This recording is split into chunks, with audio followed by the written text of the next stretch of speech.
Greetings from downtown Cleveland, Ohio. Today is Friday, April 5th, 2024.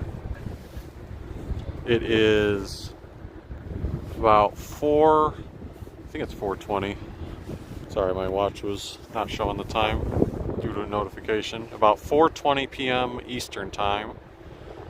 Decided just to zoom in on the little flowers there to make it a little mysterious where I started, but it's where I start a lot of my live streams, outside or along Euclid at the Cleveland State University campus. I know I scheduled this live stream for 4 o'clock p.m. That was the first time I had ever scheduled a live stream. I got a little caught up at the end of the workday with a couple last second things I was tidying up, so hence the delay. That's cool to see that the chat room stays available, lets people in and gear up for it. Let's see what comments I may have missed here. Oh, we got a few comments. Allocated Brain said, I know something like that works with OBS. I think you're referring to me and scheduling the live stream. Laura says hi from sunny Florida. Perishable Goods 13 said big weekend ahead for Cleveland women's college hoops. Cavs end of regular season home games, the Eclipse and the Guardians kicking off their home opener. Laura says hope the skies aren't cloudy on Monday. Yeah, basically you're hoping that the skies aren't like this on Monday, because you don't get to see the sun. Although, even if it's like this, I believe we should be able to experience the total darkness effect happening, if I'm not mistaken. You do see a little bit of sunlight, or blue skies rather, peeking out from that direction. Walter Mitty Fonzo said, are you doing any videos during the eclipse Monday, Chris? So, my plan on Monday is, forgive the wind by the way, it is starting to lightly rain right now and it's a bit windy. But yeah, my plan Monday is I'm going to be downtown Cleveland and trying to do a live stream. Live streams for the past 3 days have worked good connection-wise, and they always tend to work good in Cleveland. But the alert or caution that I've been saying a few times is, who knows how it's going to be Monday. All bets are off, because you're going to have, they were originally estimating like 200,000 visitors in downtown Cleveland. By the way, here's the Student Center at Cleveland State. They have a Viking Outfitters bookstore in there. I actually grabbed a pair of free eclipse glasses in there. Let me show your ID, CSU affiliated ID. So that'll be the pair that I probably use. Well, my mom and brother also picked up some NSF and NASA options. But yeah, if we're going to have that many visitors in downtown Cleveland and Northeast Ohio, that will create some congestion for cellular networks.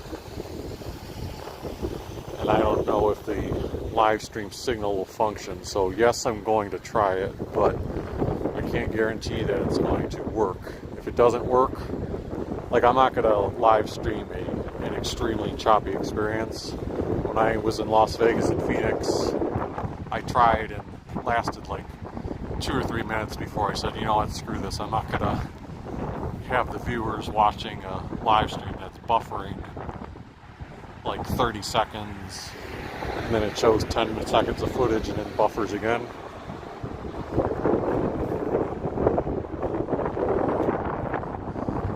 My backup plan will also be to have my other camera with me that records the high quality video, and I'll probably record that anyway, because during like the stretch of at least leading up to the total darkness, I want to have that in high quality mode. But that, if I do that, it probably the footage won't be ready until at least the following day, or perhaps a couple days after that. Over across the street there you have that cupcake place that replaced Enjoy. Good to see that they are still there and active. Tailgate Sports Bar and Grill is still there too. Although I still say every time I walk by Tailgate, unfortunately, there's not really a big customer base there. Kevin Allman also said hello. Not raining here in Old Brooklyn, although that was probably a few minutes ago. Yeah, the rain in Cleveland for the past couple of days has been the type of rain where we're not getting like a downpour. Yesterday when I did that University Circle live stream, the forecast was showing that there would be a lot of chances of rain, but it was really small, misting chances. And right after I did that video, I finished at Public Square before I was catching my connecting bus. It started raining very lightly, but that light rain only lasted like 3 minutes and then it stopped. I think I might have heard some rain overnight, and I guess this morning it was lightly raining as well, but again, not too much. And again, the rain now has stopped. Allocated Brain says, hi, we're live. And you also said, make sure to have a solar filter before taking pictures of the sun to not burn out your sensor. Yeah, I had been trying to Google that for the past couple of weeks. Not intensively, but whenever I had a spare second and remembered it, I was Googling, what filters can I use for my phone or for my other camera that takes the high quality footage, and I didn't really find anything concrete of what type of filters or things I could buy for it, so I didn't buy anything. But when I film that stuff, my goal is probably, like, I'm not going to be pointing at the sun. I just want to show, because even if I did point at the sun, I don't know if we could really see it on the video, and I don't want to risk damaging my camera sensors. What I'm curious about is showing the total darkness while it's daytime. I think experiencing that stuff will be cool.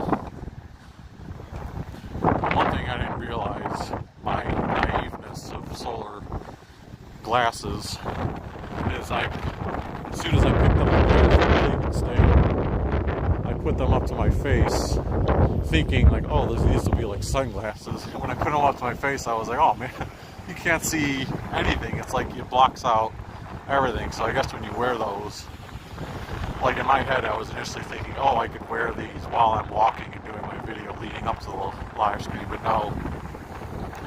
I guess the only reason you put them on is if you're going to look up and want to see the actual like sun, moon, eclipse, that portion itself. Definitely if you're going to do that 100%, you better make sure you have those glasses. Don't risk it whatsoever. Hopefully everyone knows that, because you could seriously do some permanent damage if you don't. AK also said hello from Scranton, PA, so thanks for joining us. Allocated Brain says, or use your solar glasses as a filter. It should be otherwise blinding. Yeah, I had seen some people recommend that, where you could put try to take like the glasses and put them up to the camera. My thinking is, if I'm because I'm probably going to be juggling two cameras. Like in one hand I'll be holding this gimbal with my cell phone if I'm doing a live stream, and in my other hand I'll be doing, I'm walking so fast that I forgot to mention, back there at East 18th Street where Pizza Pan used to be, and then they left during the pandemic, and Boney Barbecue Fingers moved in there, and then they left. When I was riding the Healthline in this morning, I noticed there's a new Indian food restaurant in there that must have come within the past couple months.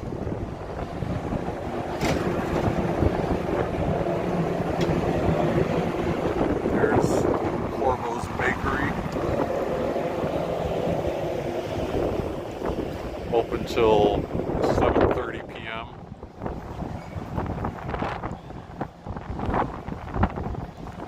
But yeah, in my other hand, during the eclipse, I'll be probably holding my high quality camera. So if I have both hands full, and then I'll be trying to temporarily juggle and get those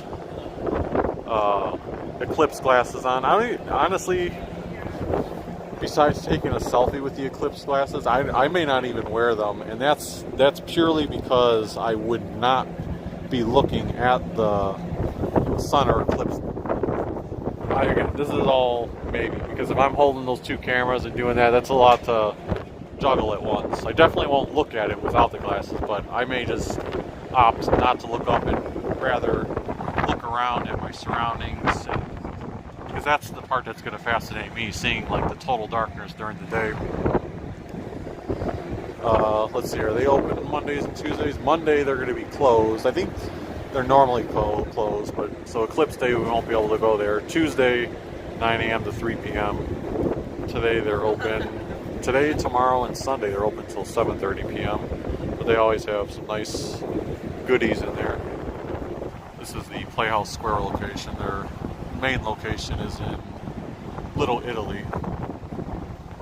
Right there you can see where it says Glow at the 48th Cleveland International Film Festival, April 3rd to the 13th. This is part of the marquees that were installed. So yes, the film festival is going on at Cleveland Playhouse Square right now. Welcome to the 48th Cleveland International Film Festival in the Glow. I'm not sure if they're at all the theaters, but at that one, you can pretty much tell it's definitely at the Key Bank Theater.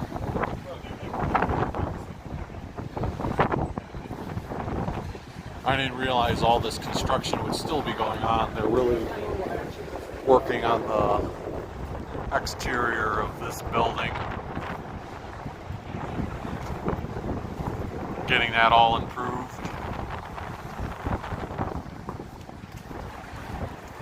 I don't know if there'll be a really visible difference to us,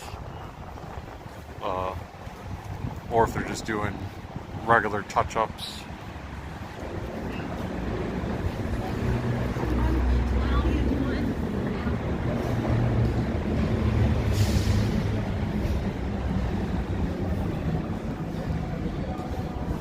Oh, 1 second.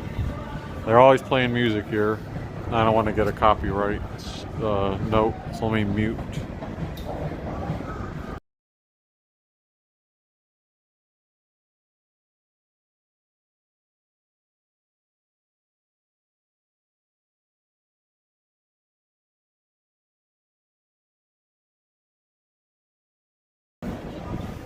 Here's one of the former PNC branch locations. It's now a JGJ field office temporarily. I assume that's the construction place doing the work there. They've got some more Cleveland Film Festival signage here. Pass holder lounge. So I guess there's a little lounge here in this building related to the film festival. Idea Stream Public Media. Did they move in here? I knew the United Way of, oh, not United Way, but after the United Way of Greater Cleveland, I knew the City Club had moved here. I didn't realize Idea Stream Public Media was here. I'll have to look online to see if that's something coming soon, or if they're, if this is just like one of their satellite locations, or what the deal is with that.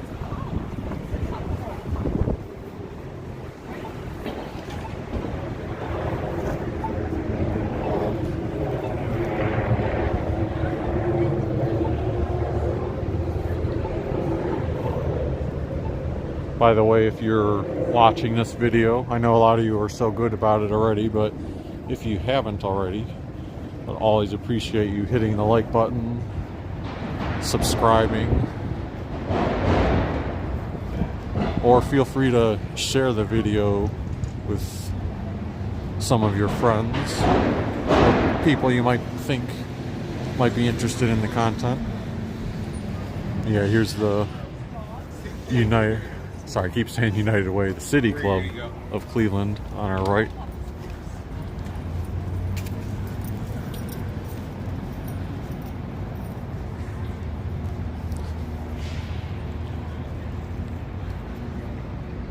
Some of the trees in downtown Cleveland, like over there, you've got them blooming, but otherwise we're not fully green for springtime.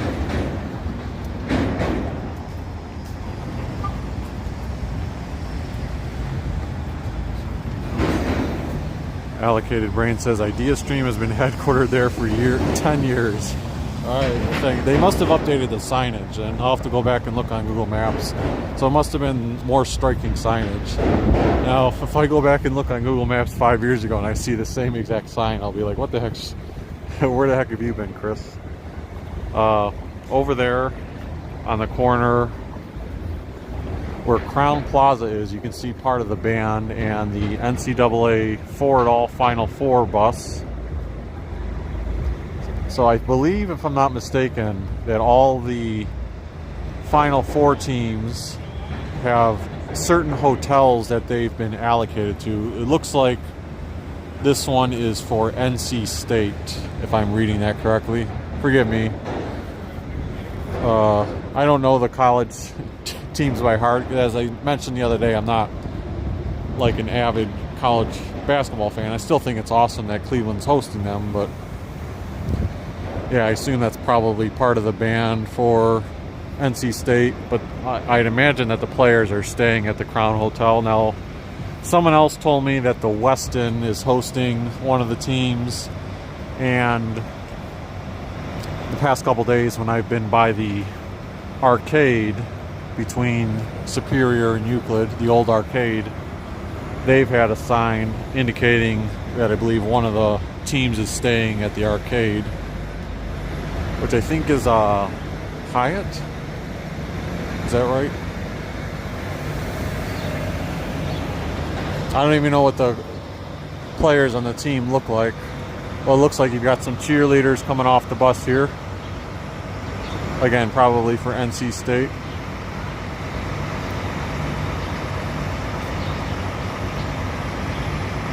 By the way, the first college basketball game for the Final Four is supposed to be starting at 5 o'clock at Rocket Mortgage Fieldhouse, and I believe the other one's at 7:30 p.m. tonight. So the action is starting now.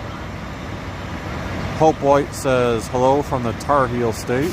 Laura says, Chris, really enjoy your walking videos so much. Wish I could visit Cleveland again, but can't travel anymore. Thank you for this enjoyable opportunity. My pleasure, Laura. Thank you always for watching and commenting. The Allocated Brain says, I was up and down Euclid for my radio show earlier today. I rode my bike on that sidewalk.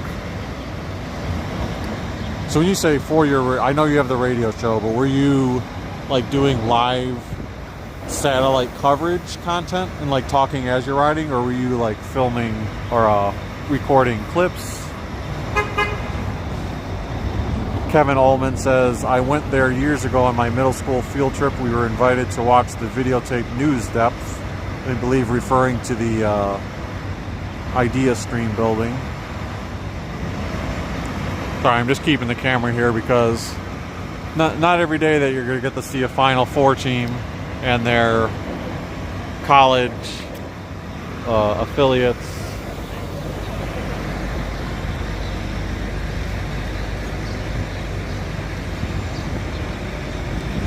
Me being naive with sports teams, like I saw a couple of people there with black and yellow jackets. My thought is like, oh, is that a college basketball team? Again, forgive me. I have no knowledge of college sports.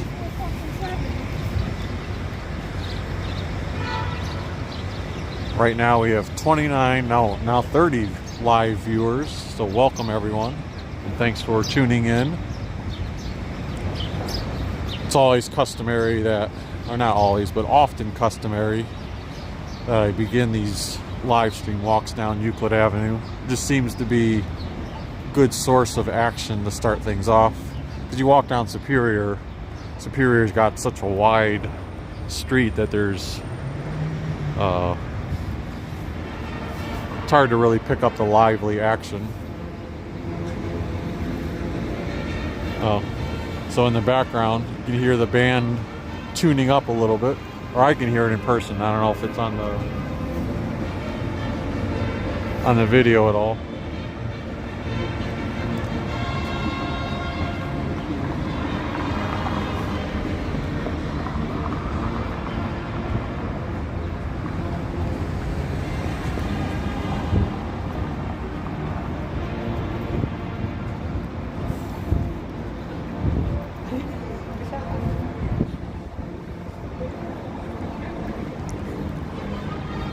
Something I noticed the other day, which I may not have paid attention to in the past, is there's a little coffee shop right here. And then right here, there's a City Breaks barber shop since 2019. Trying to give a little shout out to some of the local businesses that I don't always get to point out.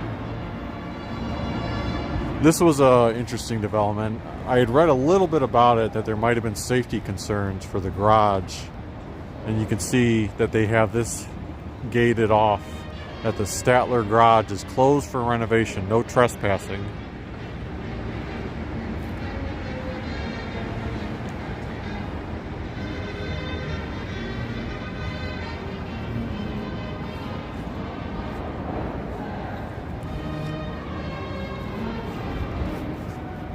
Now over there next to Heinen's,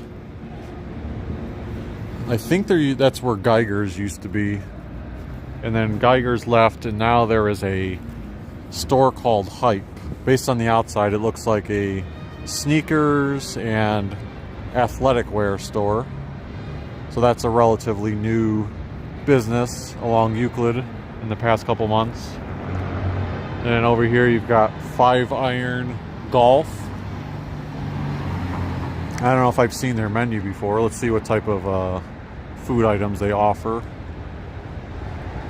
This side's beers and drinks and cocktails. I'm not a drinker, well, except for lemonade. I would do lemonade or water. $3 for a lemonade. But here you go. I want to look at the food.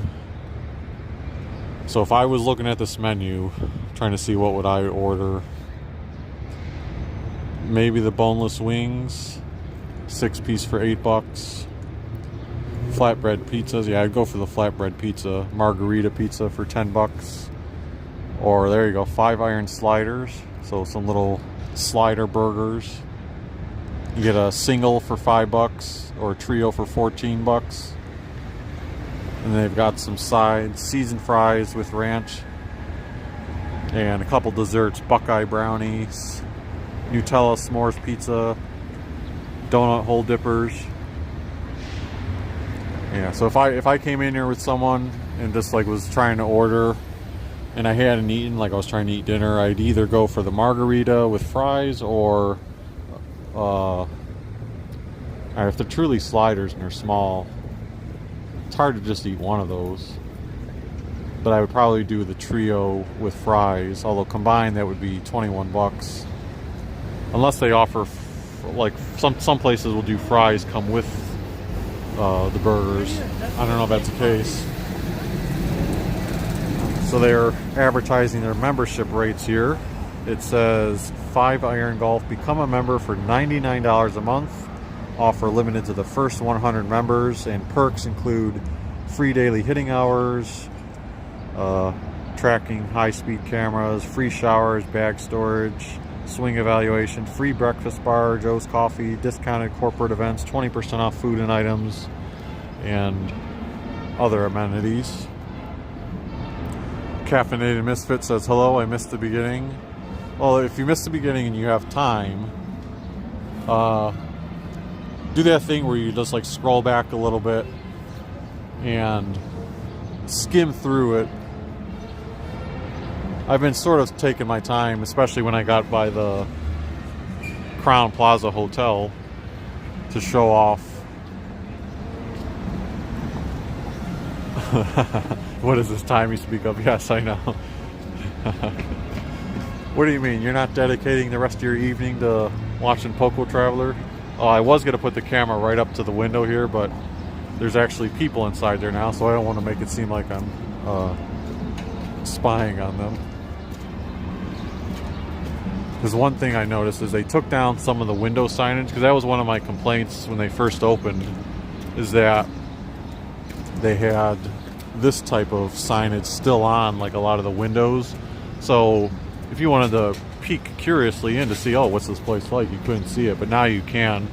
More so when it's nighttime, probably. Like when I was coming by early in the morning and looking through, I was like, oh, I can actually see inside. It looks pretty nice. Right now the light is reflecting off the windows, so unless you put your head right up to it, you can't really see in.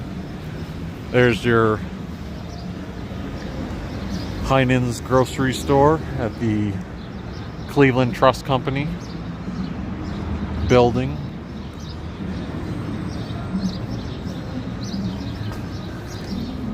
The only women's college basketball player I know of is Caitlin Clark, because she's become like a kind of a big time celebrity for any sport with her shooting ability and then making the Final Four. So then when she did a little press conference yesterday, it was all over social media that she talked about it being cool that they visited the Rock and Roll Hall of Fame and how she could imagine spending a long time there.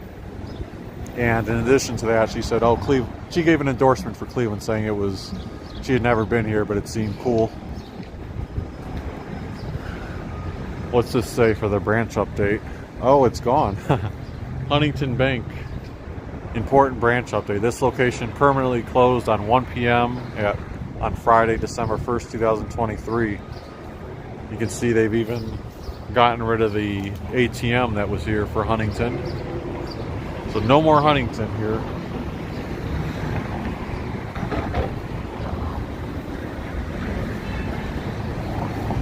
This coming Monday, you'll have the Guardians home opener down at Progressive Field. We're going to try to walk down by that area to check out the Final Four action and see if we can peek at any of the construction updates.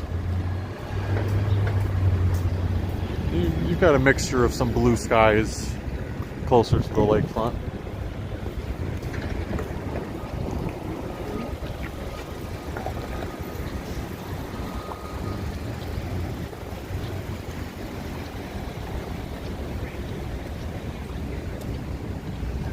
Caffeinated Misfit said, looks cold. It's 45 degrees. The wind has seemed to die down a hair, so that's made it better. Since the last time I showcased the City Club building, we've got a bit more of an update on the outside, at least. You can see they're still putting the exterior design on the very top 2 floors. They're still got those orange panels up there. I assume they're going to change that. But the rest of the building now has the grayish, bluish. It's like a light gray, dark gray, and blue mixture. And that's kind of what the mock-ups look like when they were doing the initial mock-ups. So I assume that this is going to be the finished exterior of what you'll see. To me, it's kind of mixed. I mean, it's different, but I don't know if it really stands out. One of the issues might be that the windows on all the floors right now, probably because they're still working on construction inside, they're all so dirty and dusty already. So it almost looks like an abandoned building, if that makes sense. But once they clean it up and polish those off, maybe that'll look better.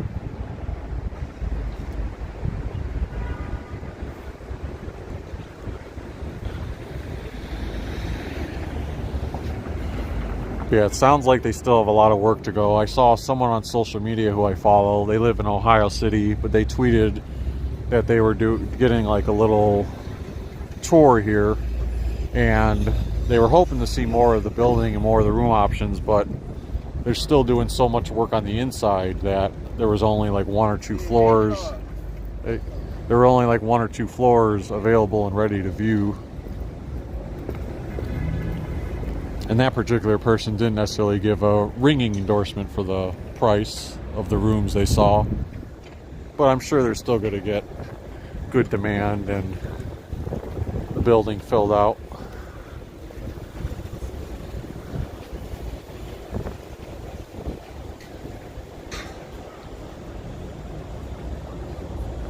Neutron 9 says your phone says 7 p.m. the first game starts. Maybe it is 7 p.m. Maybe my time zone when I Googled it was set on a different time zone. Or the website that I was looking at was set on a different time zone. Because I like quickly looked right before I was leaving. It may have said mountain time. Denise Sunset says, come back on Monday for the eclipse. Oh yeah, I'll definitely be here. And hopefully, right there, you saw the sun just come out. Yeah, I can't even look at the sun when it's out right now. Imagine when it's the eclipse. So I won't be doing this on Monday. I won't be taking the camera and pointing at the sun. But yeah, we do want it to be not super cloudy, because people that want to, travel to Cleveland, they're hoping that you get a nice weather day to be able to soak everything in for the full experience that you won't see in Cleveland for another like 400 years.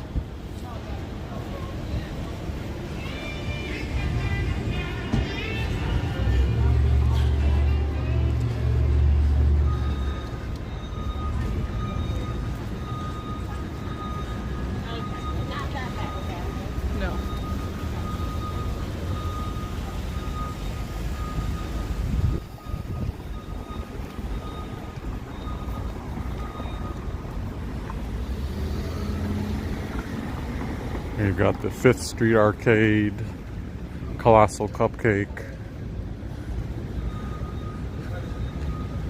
But then the story here is that the Best Steak and Gyro place opened right there.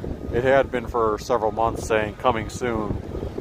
And they're supposed to be open 24 hours a day.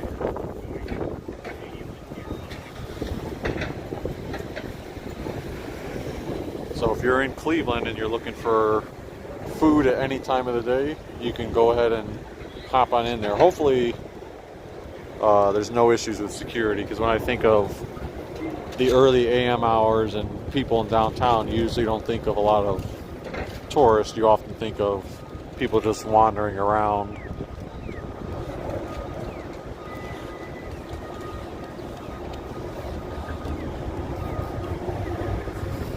I'll probably try to, since I haven't been in the 5th Street Arcades for a bit, I'll probably try to pop over there.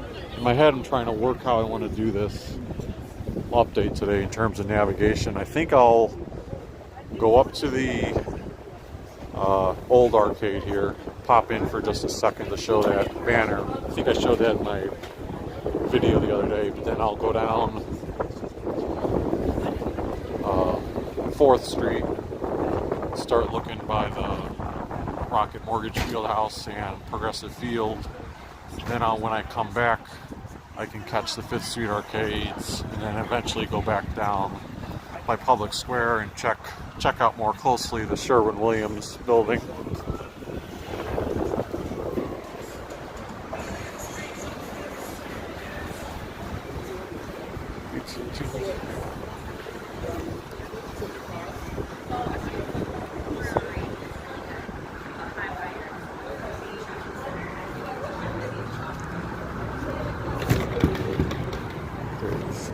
Something's going on here. Is there a private event? Yeah, looks like there's a private event going on. They've got it all roped off. That's probably related to, so earlier I said how one of the teams was at this hotel.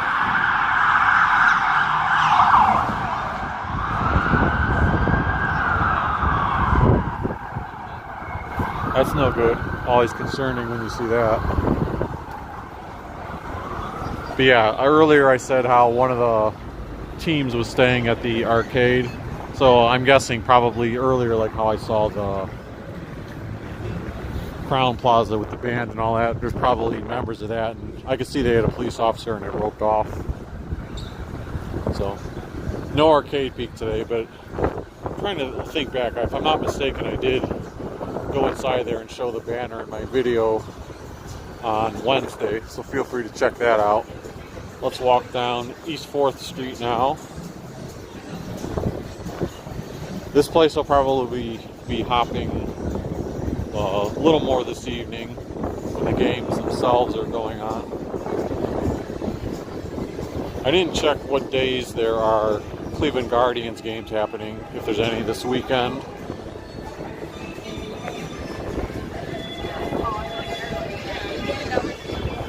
And then let me go back and read a few more of the comments. Before I do that, let me mute for a second. Too much music.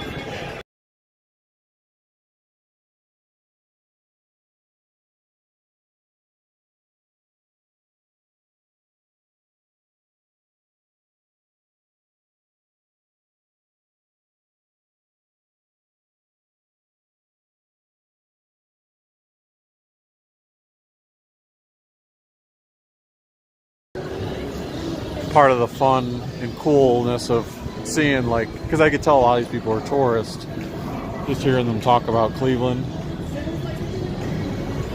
Like the one person was saying, oh, this is supposed to be one of the popular streets. That person may have been a local, but it sounded like they were talking to visitors.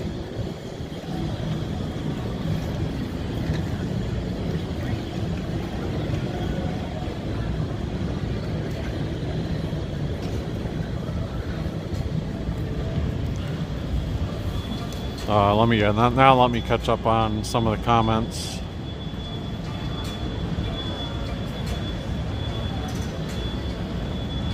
Neutron 9 said no glasses needed during totality.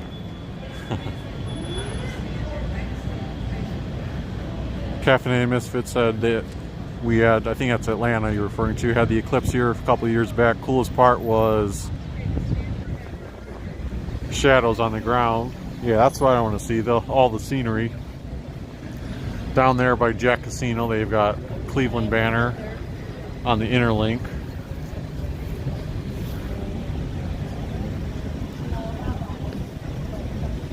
Walter Fonzo said, wave hi at WTAM guys at 668 Euclid. Oh, I must have missed them. Sorry, I didn't read that comment when I had already gone by. Denise Sunset says, do you have tickets for the home opener? No, no tickets for the opener. Caffeinated Misfit asked, is that the same company as the old Euro place on Euclid back in the day with the pools? I had never known about it, but when I was reading articles about it having opened, people were saying, I'll try to cross here. You can see the long line of traffic.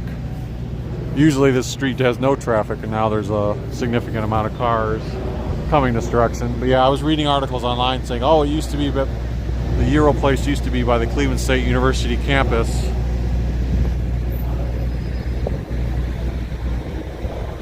So if that's what you're referring to, then yeah, it's been moved.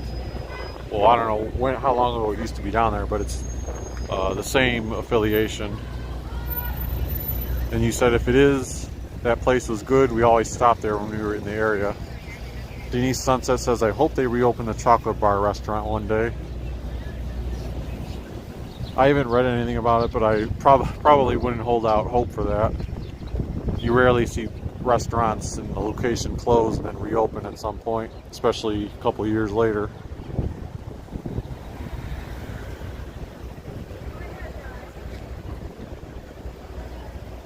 Yeah, I think person who said that the game's not till 7 o'clock instead of 5 o'clock, you can pretty much guarantee you're right, because otherwise there'd be a lot more traffic out here right now.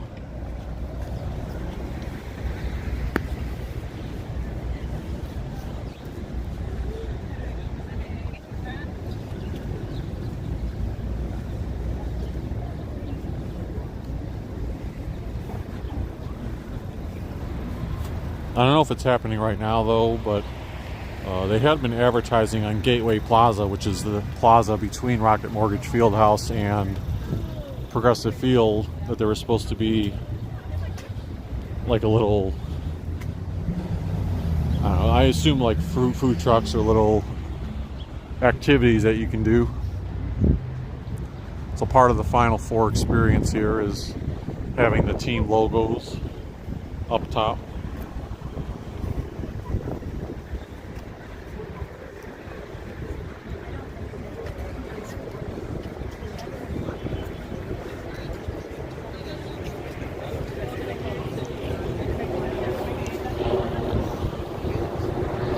I'm going to follow their lead and use them as my fullback. I always often do that if someone else goes. It's like, well, I'll be right behind them, so if someone gets hit, it's not me. You can see the part of the police presence here. What am I going to do here? Right. Good luck, bro. All right.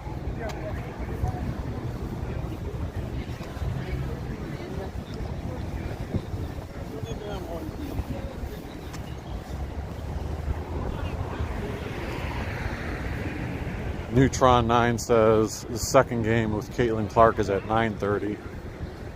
That's the one that will garner, well, all the games are going to, if you're a fan of the sport, are going to garner attention, but no doubt I think her games will garner the most attention.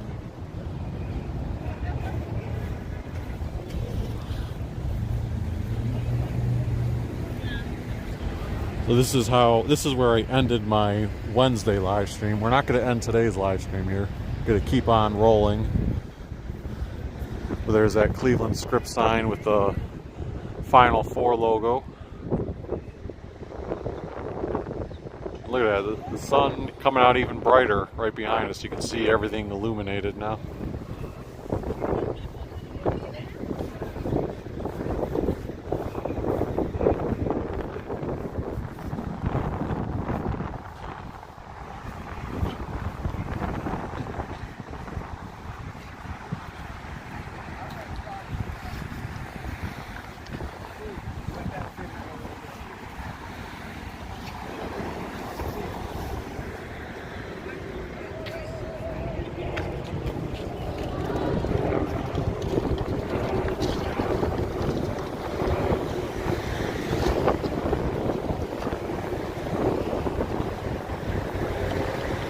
Now crossing Huron.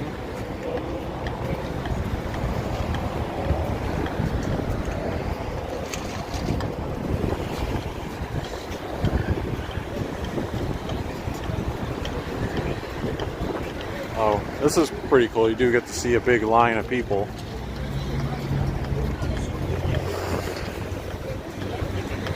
That says fan experience, enter here. Okay, so I'm not sure what exactly the fan experience involves, but something inside of Rocket Mortgage Fieldhouse. Iowa Hawkeyes, there you go. Now I get to know what the black and yellow team stands for. If it was Major League Baseball team colors or NBA or NFL, I would know it in a heartbeat.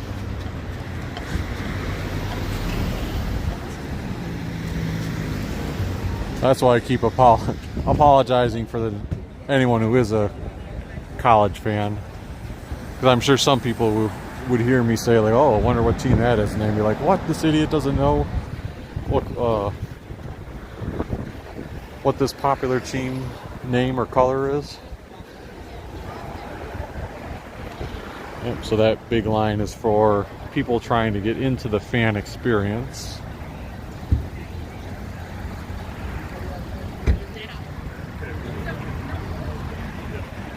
Denise says, the older I get, I'm loving Cleveland even more. Cleveland is on the verge of a renaissance.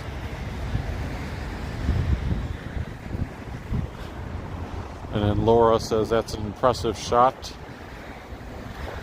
I assume you're referring to back when I showed the Cleveland script sign. Again, that's the issue when I read these comments later on. I try to think back, like, what impressive shot did I show recently? Oh, hey Dom, how's it going? Say hi to everyone if you want. Hey, this is one of the guys I played basketball with at the CSU Rec Center for years. Yeah, he's one of the greatest guys out there. One of my favorite guys. They all tap in with the Yeah, good seeing you. So you down here to catch the game? Oh, well, I'm not gonna watch the game here, but I do on my YouTube channel, like a video around. Yeah. Sorry, what? Take it for the Iowa time. I was just saying on the video is like I'm terrible with college sports. Like I'm not really, like I'm excited that they're here, but like I don't know anything about the teams except for the one Caitlin Clark person. So I don't even know who to pick.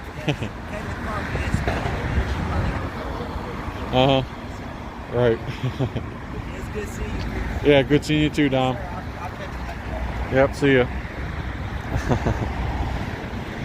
That's cool too. One of the people for years I played with at the basketball with at the Cleveland State Rec Center during lunch breaks.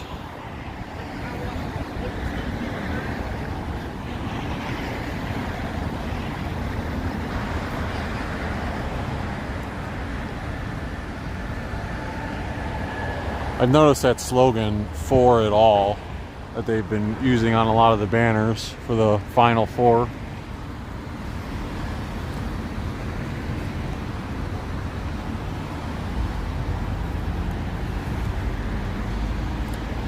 Alright, so surrounding Gateway Plaza, it says "Party in the Plaza." These places typically have music, and because they have it gated off with security, I'm not sure if I'm gonna go inside it.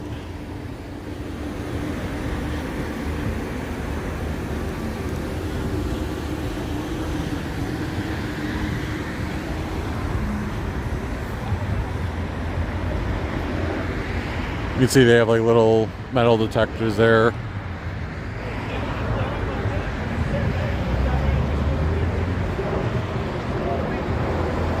There was also from like, I don't know if it started at 9 a.m., but it went till 5 p.m. at the Huntington Convention Center. They were doing an event, an indoor event in there. That should be free, and it should be open the next couple of days. So if you guys are in town and looking for free events to do, go ahead and check that out.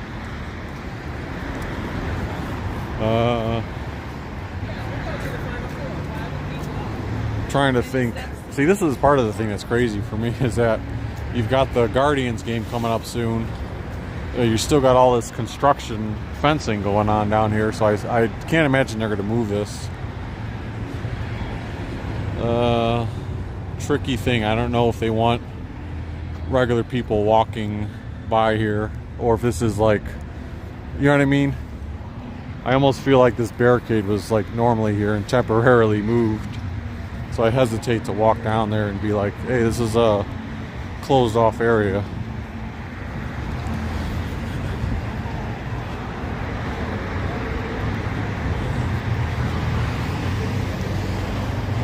And you can see all this is closed off.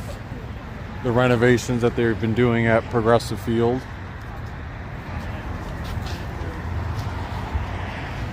Let's at least see if we can get a shot of the front of Progressive Field where they've added the redundant signage for the sponsor of the stadium, Progressive.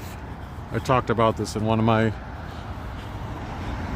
Cleveland updates from my computer, how it's 3 times they say at the top of the stadium.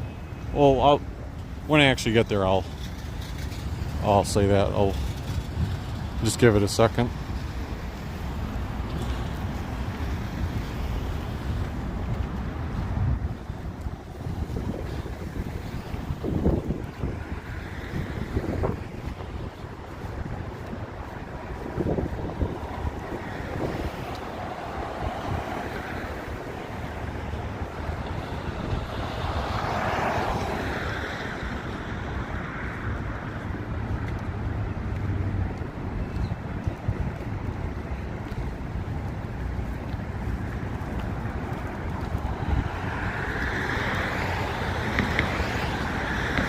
So at least this portion's not fenced off. I mean, mean, granted, there's no entrances for fans over there. I think the team shop, one of the team shop entrances is there, so there may be a temporary team shop located near the center field or right field gates.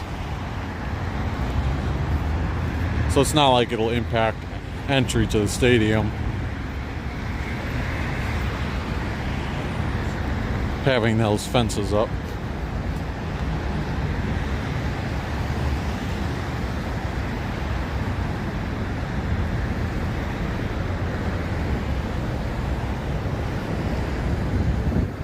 Here's the redundant nature I was referring to that a lot of people are poking fun at. So historically, anytime you're a visitor and you're going to a different city and you're looking at a baseball field, you always like to get a picture of the main logo of the stadium with also the team name. So in the past, this would say, Jacobs Field and Indians, then Progressive Field and Indians, and then now Progressive Field and Guardians. I'm talking about that thing there. But then all of a sudden, I think it was all this offseason, they added at the top of the stadium Progressive Field, and then welcome to Progressive Field. So it's like progressive.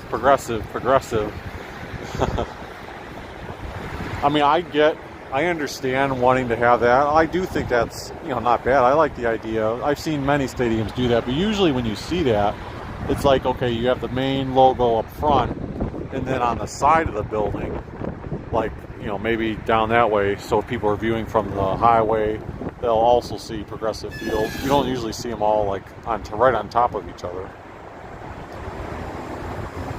Not that I'm not making like a huge stink about it. I just think it's a little funny and quirky to have that. I don't remember if the Block C is new. In my mind, I feel like that wasn't there before, but that's one of those things where I could see me just not having remembered it in the past.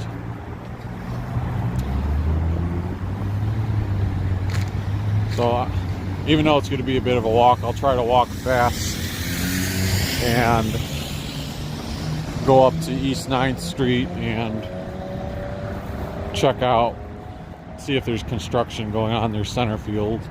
Maybe I can get a better view up there.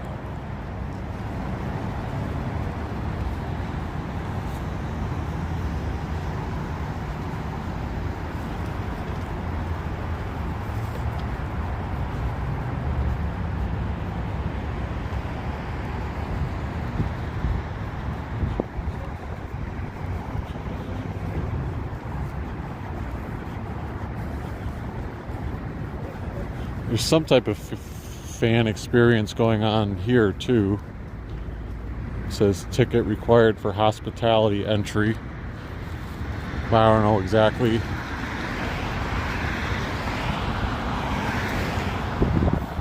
Exactly what's going on there.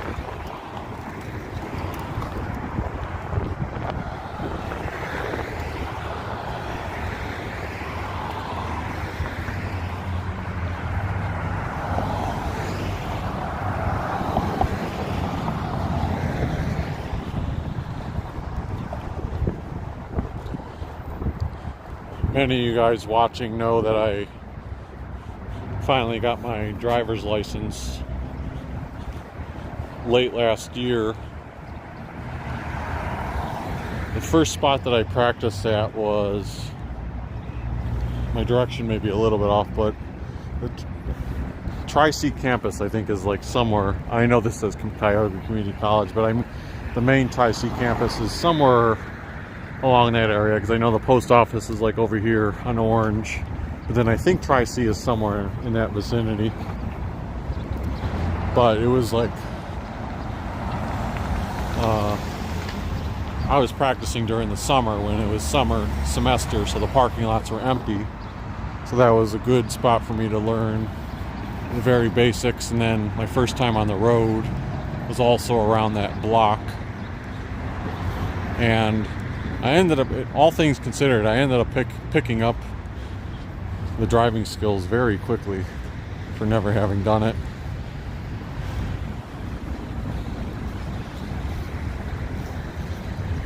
There you go, Guardians, 3 days until opening day. That banner up there.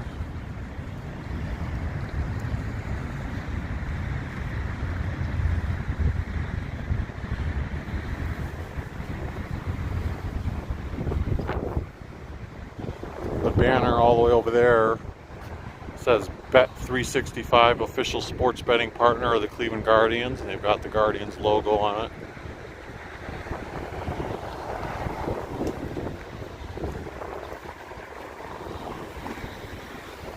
So last year they had, oh, well, let's see if we can check the rate. I thought maybe they would have signs on the parking lot indicating what the special event rate is. Well, there it is over there. $40. So $40 they're charging for that parking lot for the NCAA Women's Final Four.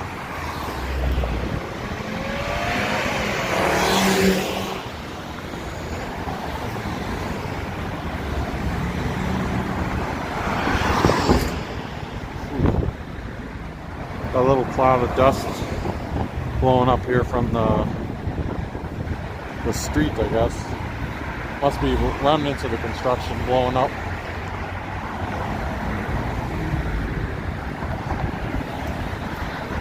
So one thing that's a little cool is the Erie Street Cemetery. I walked through that during one of my videos last year.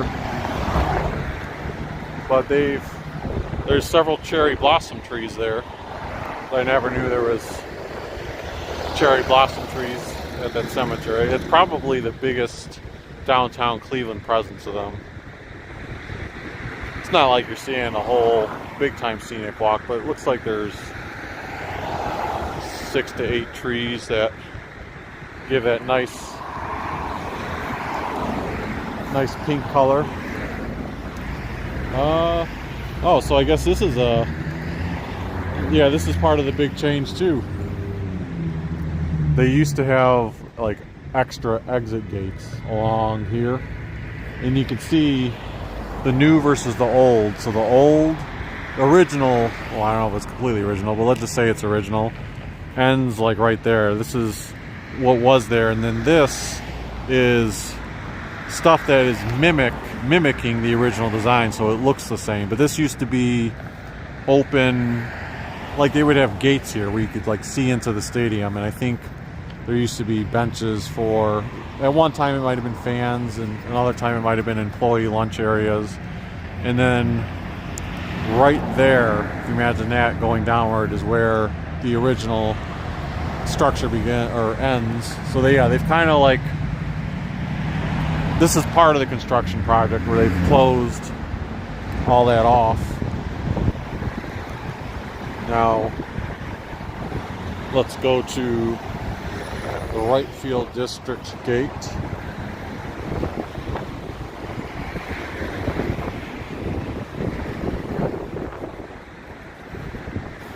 And this part's still open to fans.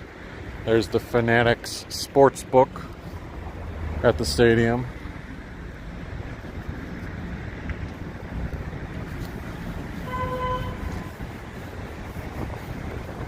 Up there you get a glimpse of, they got rid of the old, well, when they last renovated the stadium, they had those big cement blocks, like they took away the seating and made it those big blocks that people could rent out, and then the concept never really took off, so they got rid of the blocks this off-season. That was their big construction project, and up there on that level, it's kind of an open-air, additional dining experience with like food places you can get. And then through the fence we can kind of see they've done a similar thing in the left field district where they took out the seating in those 4 blocks and have an open air patio, and there's going to be more dining options up there. So I think that's what they're hoping, is that like a lot of people who may do standing entry thing will go up there and enjoy the game from the plaza, and then whatever food options are up there. And then the other change, those 2 things should be ready for, I assume, opening day. The thing that won't be ready is where that big Guardians banner is. I like that they did cover it with a Guardians banner so that you don't see the construction. But that's where the Terrace Club was for all these years. And 2025, it should be ready again, but they're in the process of doing construction to convert that to more of like, again, an open air Terrace Club area instead of being enclosed.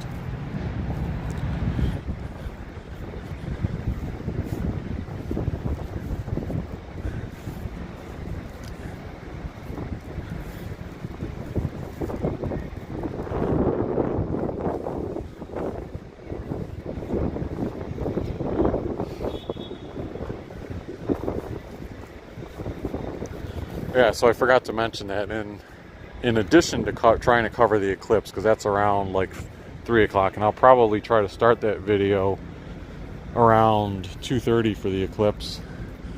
But in addition to that, I'll probably take a break at some point, a brief break to recharge my phone, like around 4 o'clock-ish or so. And then I'll probably pick up a second live stream to try to cover the Guardians opening day. That's a tentative plan. I could always pivot and just decide, okay, maybe it's better just to do one big long video. I'll see how things go.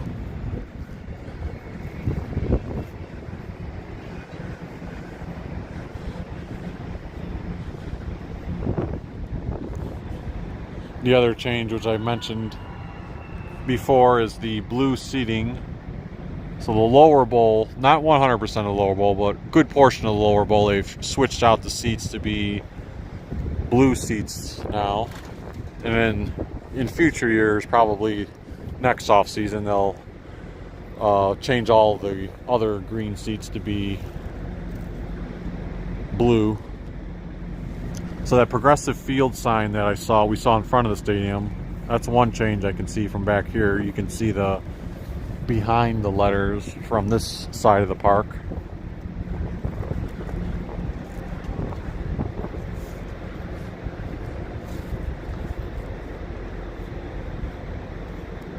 Let's see, where's that one spot? There used to be a spot here where you could stand and see home plate.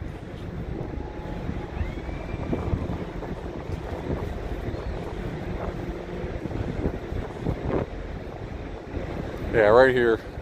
Before the trees start growing for springtime, if you come here like opening day, you can stand here and see the pitcher, home plate, and some of the action right from here. It's always that fun little secret spot. I don't know how secretive it is really, but it's always been cool to me. Up there you can see a little bit of the upper level. I think it says Powell Davis Pennant District is part of the signage, but there should be other places to eat up there.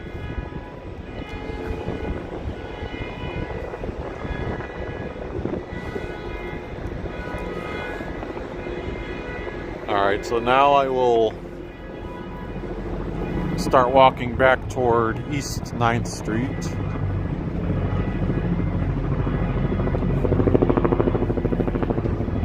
Yeah, Cafe Misfit, the home opener for the Guardians is the same day as the eclipse. So April 8th, the eclipse is around 3:15, and then the Guardians game, they pushed it back 2 hours to start around 5:15. Because normally the Guardians home opener for X number of years has started right around that time, I think like 2-ish or 3-ish.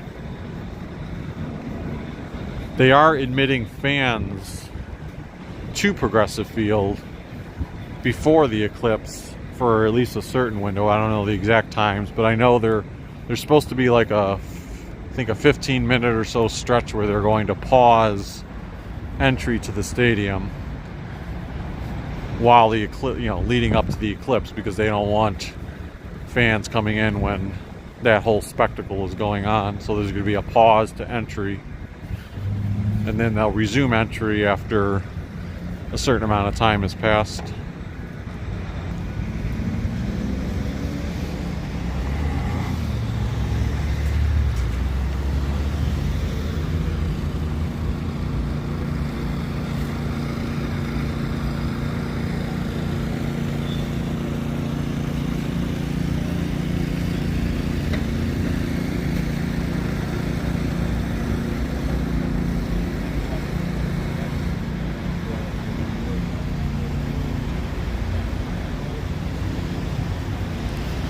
You probably can't see it from back here, but right over there, there's a green banner on that building. It says Al Rocco's Restaurant and Bar, coming summer 2021.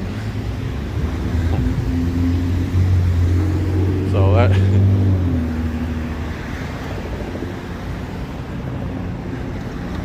kind of an old signage. I don't even know if there is a Al Rocco's Restaurant and Bar. See, the parking here is $60. lot is not filled yet. Plenty of spots.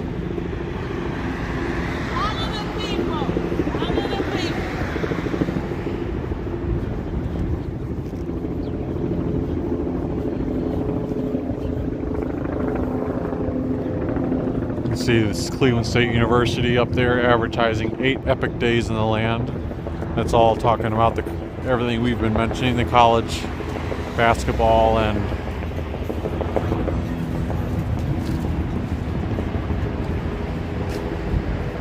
Guardians and the Eclipse. I still do tie in the film festival. I mean, that's the least in terms of publicity, but it's still a event going on at the same time.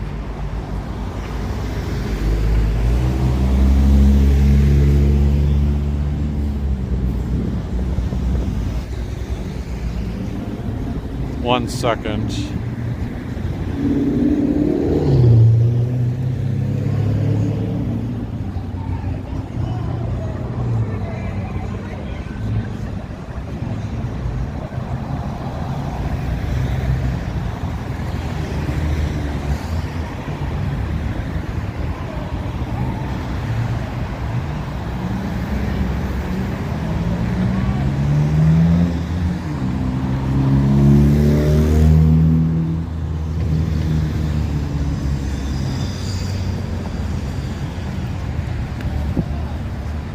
During the Guardians home opener, you can bet that this patio here and this area, that's always a common theme, that it'll be jam-packed with people. Also, you know, if I had been here St. Patrick's Day, it's always crowded.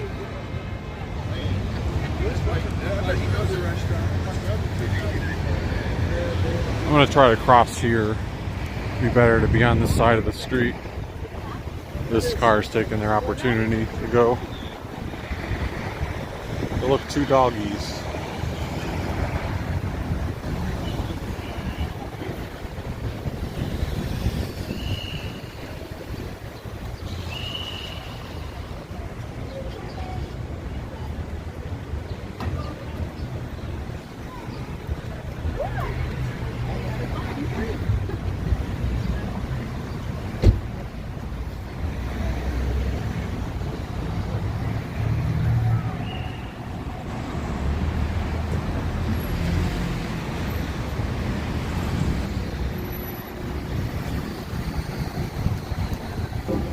So next up, we're going to try to walk through the 5th Street arcades.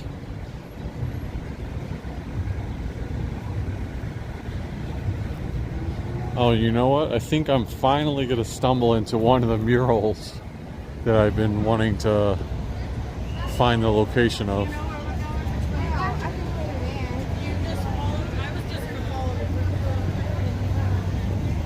Probably one of the reasons I missed it is that I seldom walk this direction. Anytime I come down the street, I usually walk in this way.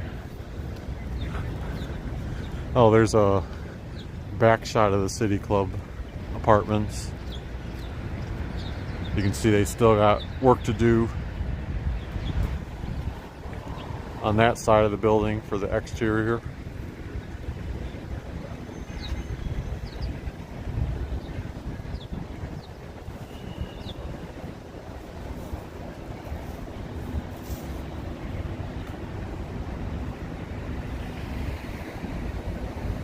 Pied Piper Postcards Plus says, surprised no one is at the Clevelander and Panini's pre-gaming for basketball.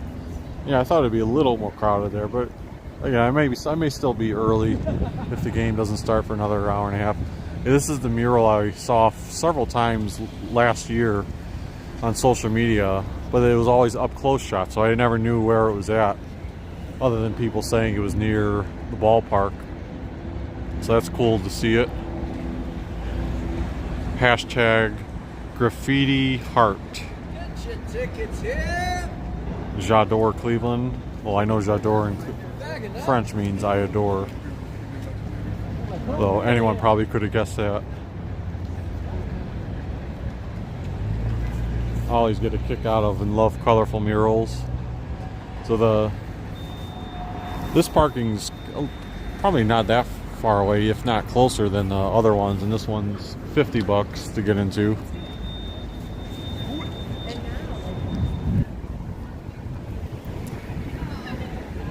And then you can see right here at this lot it says $40 for parking, credit card only.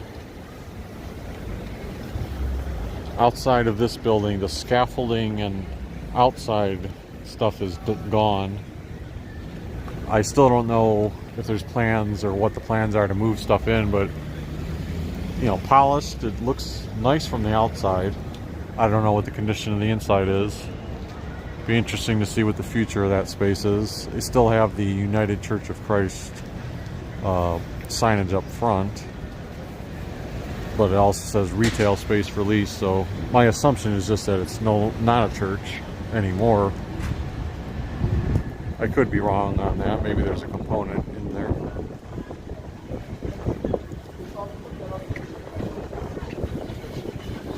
Maybe it was like I said.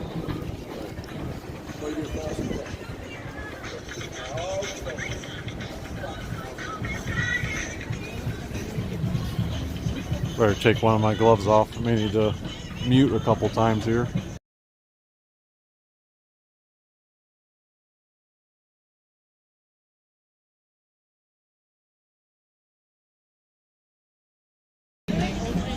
Here's Geraci's Pizza Slice Shop.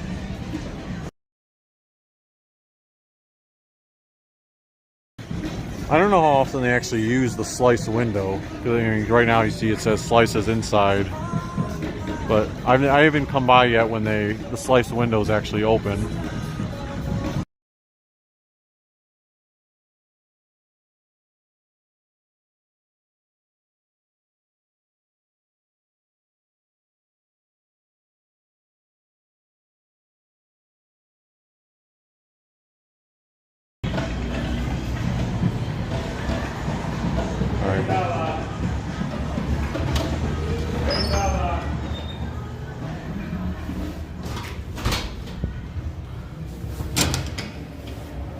Now we're in the 5th Street Arcade. You can see Geraci's has a good crowd for the evening. People enjoying pizza. They did a good job marketing their initial opening.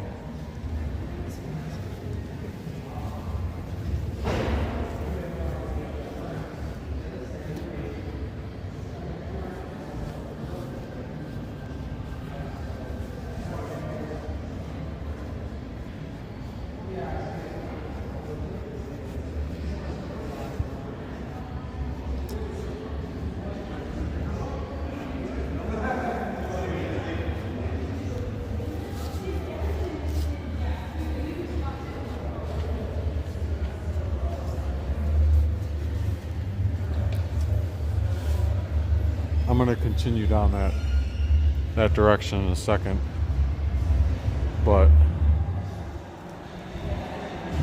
real quick, let's peek down this way.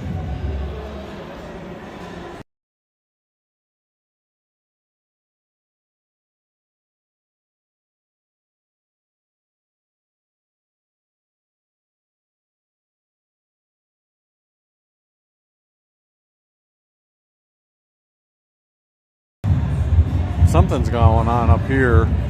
Must be a special event. You hear the music.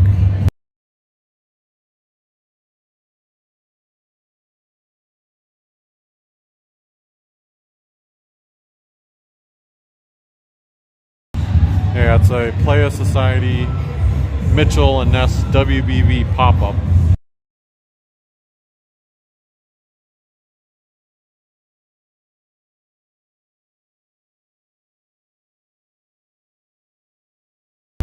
So presumably a little pop-up shop for the college basketball.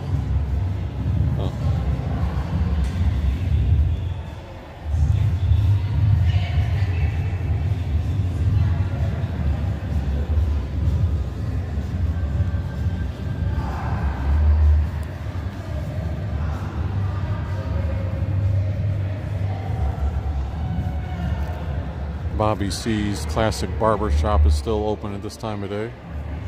All these very decorative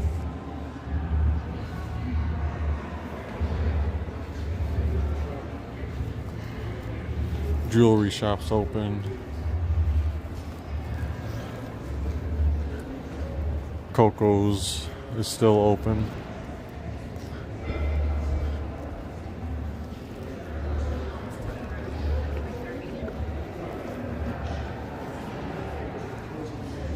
Oh, I think this is the I didn't have a chance to check it out, but I think this is the display they had at the Cleveland Public Library for winter. They put it on loan to them for the Christmas season. Thanks for tuning in, Caffeinated Misfit. Have fun with your class.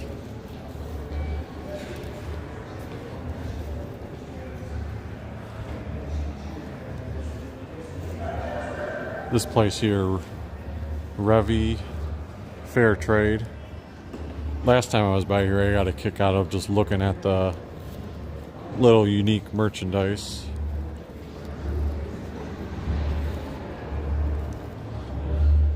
You know, it's different stuff. Little knickknacks, shop small. And then this on the window display, little animals.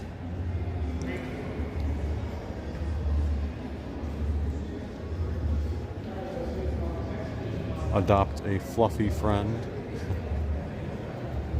Natural alpaca, handcrafted in Peru. Stuffed animals with removable cloths, $19. Handcrafted from Sri Lanka. Old, I assume an old firehouse.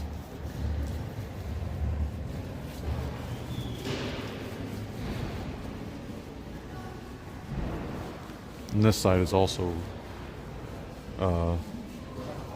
Revive Fair Trade. Mary and Ron Ober, the co-founders.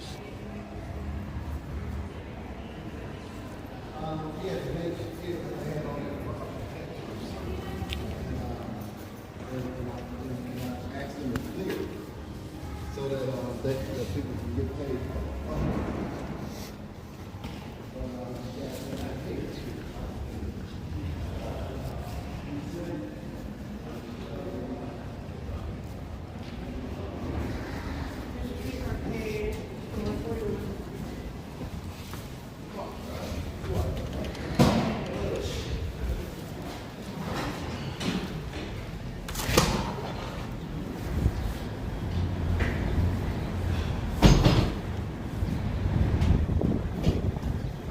Back on Euclid Avenue now.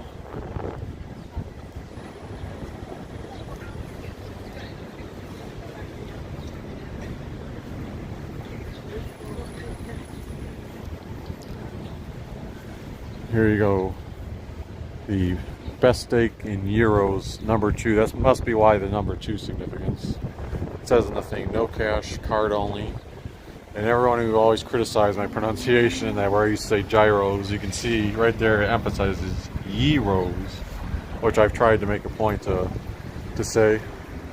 So it's not a huge spot inside for seating, but they do have a little like bar type seating, bar stools where you can go ahead and sit down. I'm not sure if you can see it from the window here. Yeah, there's the 24-hour location, so if you're interested, it's not a huge spot, but breakfast menu, you got sandwiches, $7, $5. Well, $5 I think is the egg sandwich. Crazy omelet, $18. Hash brown, it looks like it says $2, but I can't imagine that's right. Maybe it is. Maybe it's just like one little hash brown.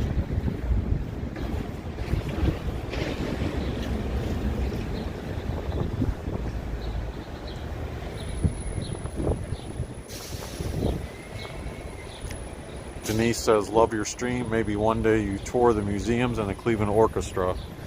You know, touring the inside of those things is always a challenge because typically museums don't want you to, like, you know, they usually have, they're very sensitive about photography, let alone doing like video streams. But yes, one day I'd like to do a compilation video where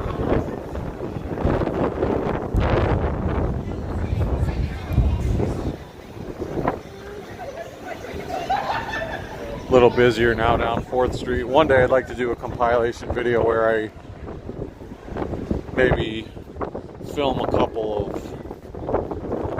quick hitter clips, sort of like a vlog, where, let's say I look through the Cleveland Art Museum for an hour or two. Maybe the grand total of footage would be like 2 minutes worth. Stuff where I don't feel like I'm, because right now I'm holding a big gimbal. That's like a no-no. You don't walk around a museum doing that, really. Same thing with the Rock and Roll Hall of Fame. I've never showed the inside of the Rock and Roll Hall of Fame on video, but what I should do is look online at YouTube and try to see what people have done in the past who have filmed there and what extent they filmed.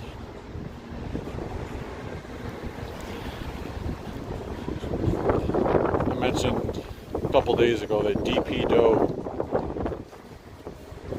has been closed since sometime in January, and on social media they said, oh, we're making changes and renovations and we'll be open soon, but you can tell on the inside it's been vacant. So I don't know if they're truly making changes or if it was an issue of like, you know what, we're not really having enough business to support keeping this open.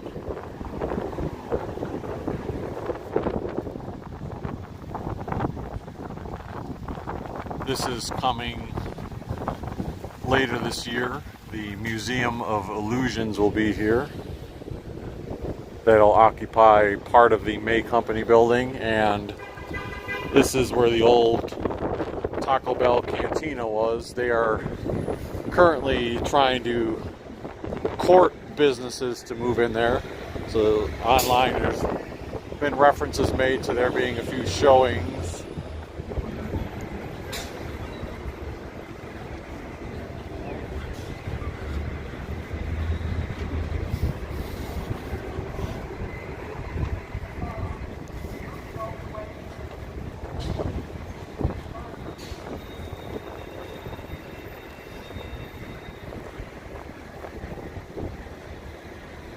E-Dog Central says, I wonder if they'll let you film a Progressive Field Stadium tour. That one I'd be more willing to film.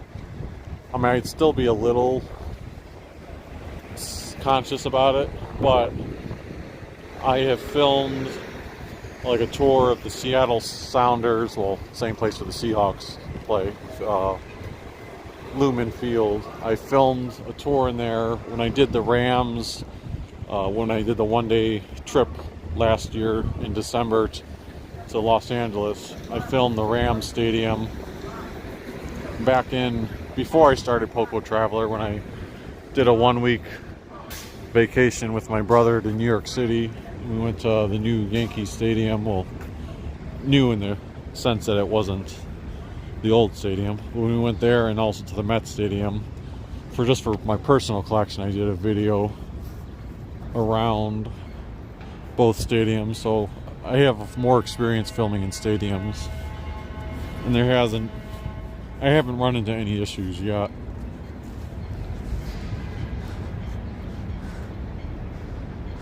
That one I think it's easier to blend in because there's so many people around that you're not like, art museum, if I have a camera out, you stick out like a sore thumb because you're the only person in a certain room, and it's easy to spot you. You walk in amidst the crowd with a little small camera, not so easy to detect it. And I don't think there's anything wrong with the stadium. Here's that Coca-Cola Final Four bracket that's on display at Public Square. Kevin Allman says, you can possibly film the Great Lakes Science Center. People have videos uploaded on YouTube. My friend Will works there. That's a good point. I could see that just without even thinking about it.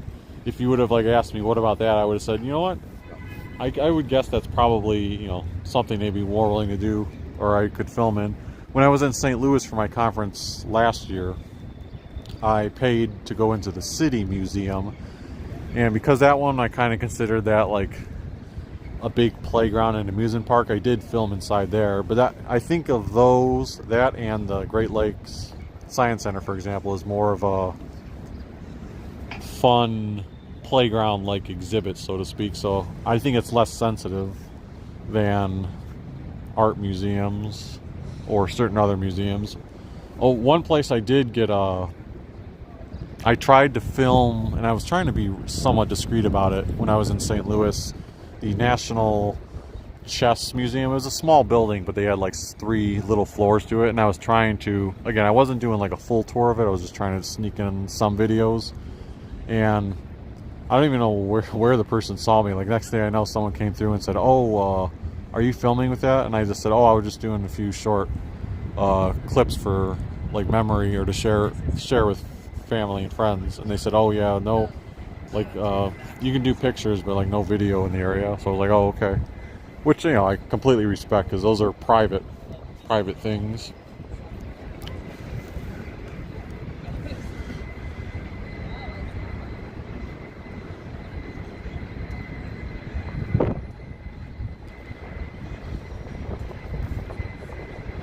Perishable Goods 13 says that new Sherwin Williams building is terrible design, sun reflecting off. It is blindingly horrible, just a giant glaring mirror.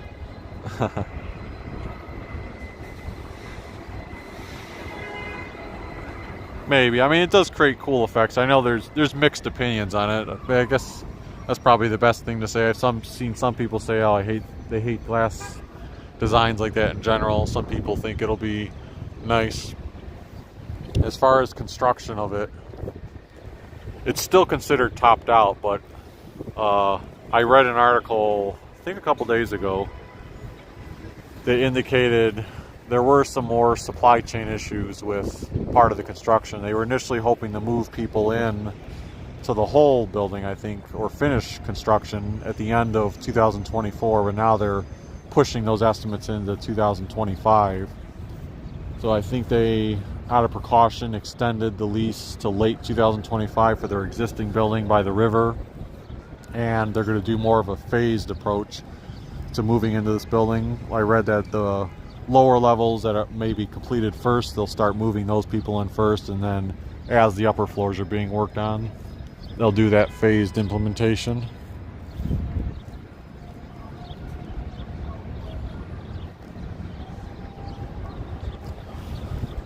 The finished product should be a nice addition to the, you know, sightseeing and stuff, because like at nighttime they'll have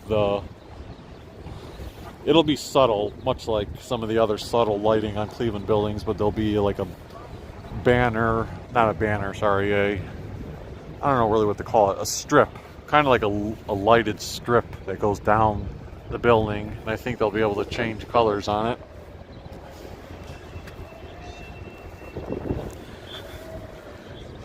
Oh. Let's cross at the crosswalk over here.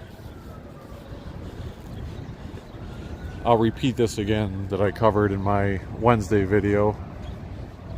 They held a ceremony to get rid of the concrete barriers, although the concrete barriers are technically temporarily down that way now to block off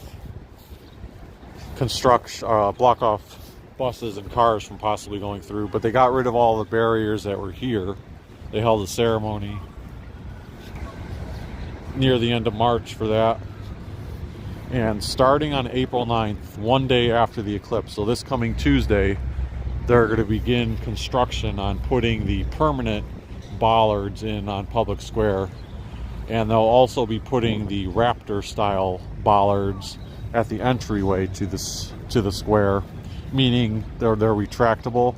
So vehicles, when vehicles are allowed through, they can go through, but if they want to block the vehicles, they'll be able to take them from the ground and like pull them up and turn them into retractable bollards. But I think they're called Raptor something. So that construction is supposed to begin April 9th, and shouldn't be too long of a project, but the square will be closed through the end of June or very beginning of July. So they estimate the project will take May, June, between 2.5 to 3 months. I guess it is kind of a long time, but when I think of other construction projects like this, you know, it seems short in the grand scheme of things. Denise says, what do you think of the Renaissance Hotel going back to the original Hotel Cleveland? Oh, I see. See, that's a change I didn't realize. They finally got rid of the scaffolding on the lower part, and they actually did have the name up there now, Hotel Cleveland. I think it's cool. It's always fun when you see a callback to history. Other than that, I'm pretty much indifferent on it. Like, as far as business goes, I don't think it'll really change anything.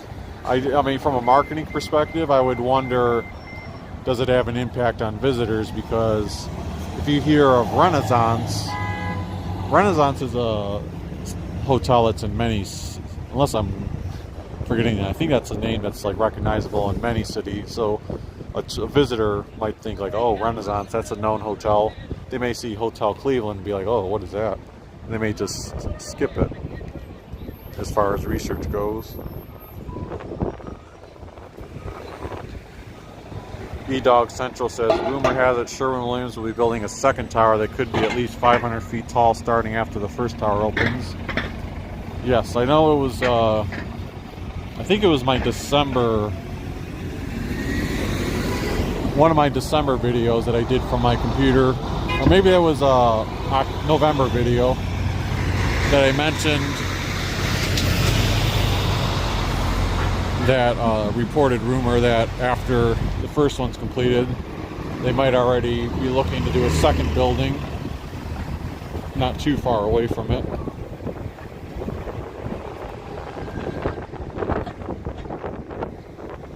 Perishable Goods 13 says, looks nice being open around the square again, sans the barricades. Yes. I still wish, I mean, I know, I'll talk about it in a second, but first let me show this building. This is the two-story, I think it'll be like a common area or lounge type area, maybe visitors. That's associated with the Sherwin Williams project. But back when I last walked by here in January, I think they still had just the beams up. So they've made quick progress, I guess, in closing much of this building. They still have to get the supply chain materials to work on the aesthetics for that very top of the building. Like, that's not stuff that's going to be floors. I mean, that tip over there might be partially related to the interior of the building, but the accented, angled portion on the left, I think that's just purely design.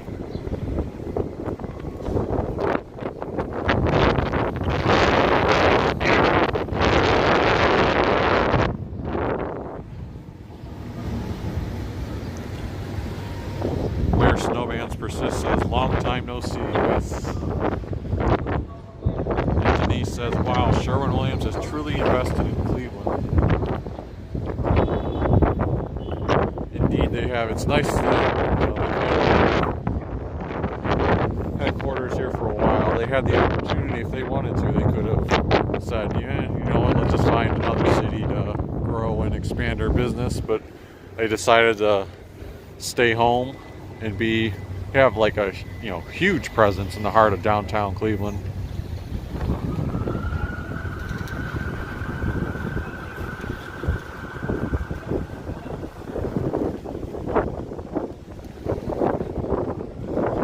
Food smells good at the Fahrenheit.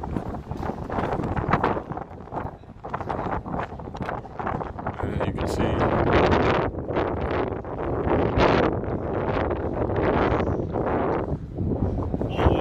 I guess as they're doing construction down here, they still haven't enclosed the bottom portion of the Sherwin Williams building. There's the inner link that'll connect the two buildings, or pedestrian bridge. What was I going to say before I know I said when I was standing over there, I said, oh, I'll talk about that in a second. Now I have to remember what I was mentioning.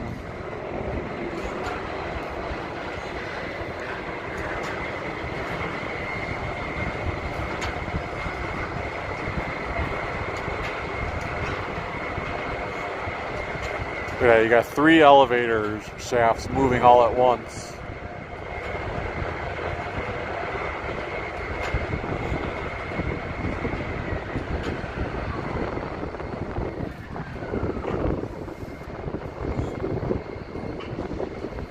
I wonder how that works. Do they like meet part way and offload stuff? No. I guess they're all doing their own thing.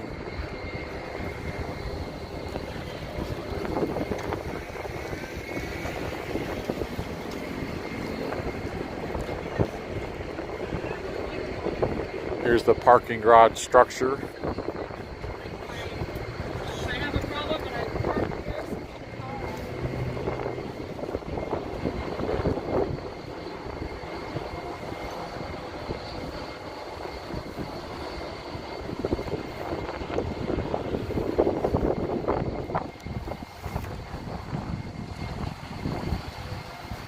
Where Snowbands Persist says, I hope there will be trees. Yeah, I'm pretty sure there's supposed to be a significant amount of greenery. I think that was part of the agreement that they had to make. There were, I know definitely when the construction phase was going on, there was petition or outcry about there not being necessarily enough greenery. So I thought that was addressed. Kevin says, Cleveland Clinic main campus is building a new neurological building that I think is 800 feet tall, if I remember correctly. It's supposed to be the largest building or largest build the clinic has ever had.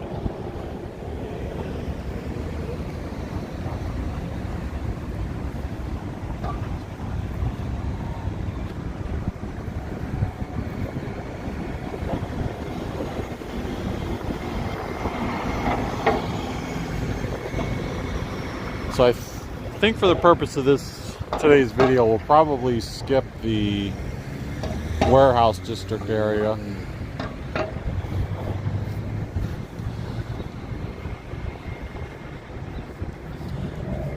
I know this little portion here is a little bit Deadsville, but I kind of want to get over by the mall area, Mall B and Mall C.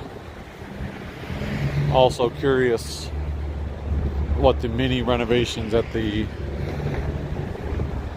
medical mart look like.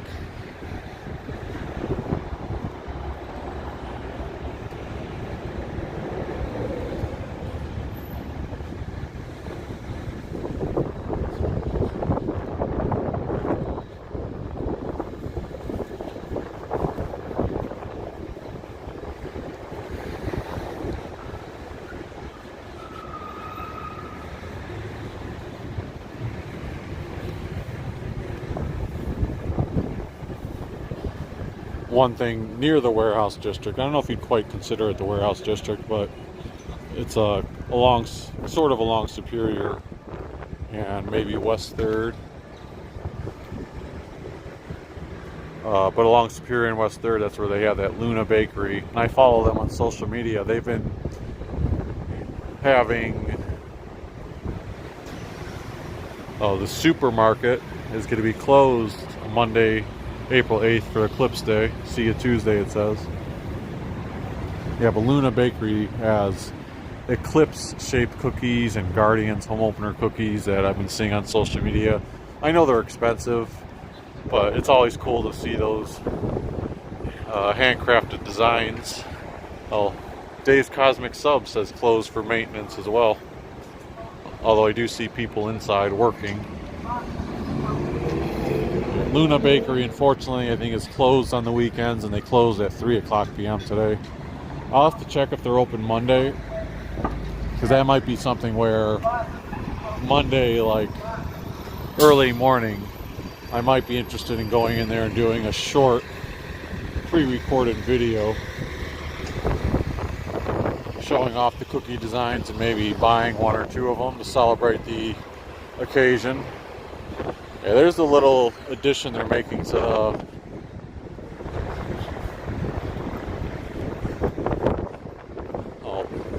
I still think of it as the Medical Mart, but part of the Huntington Convention Center at Cleveland.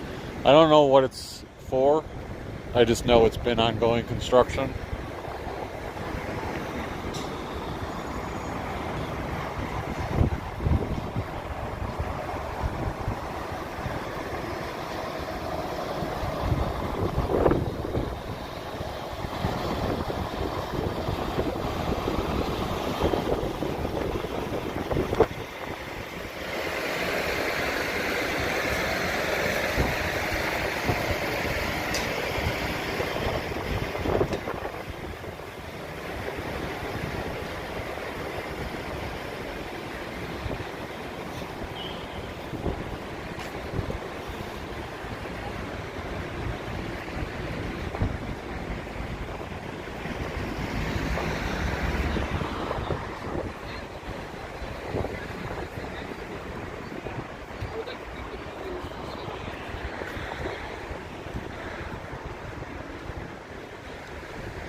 there's the Marriott.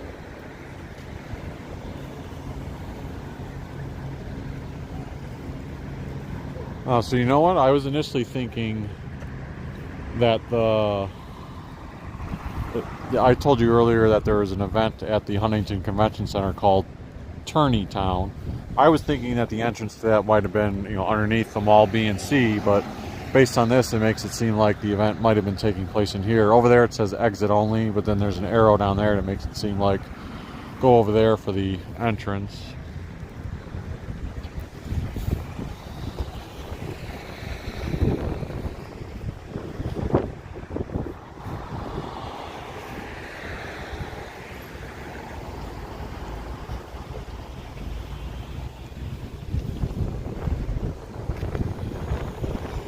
I believe it was yesterday, someone on social media.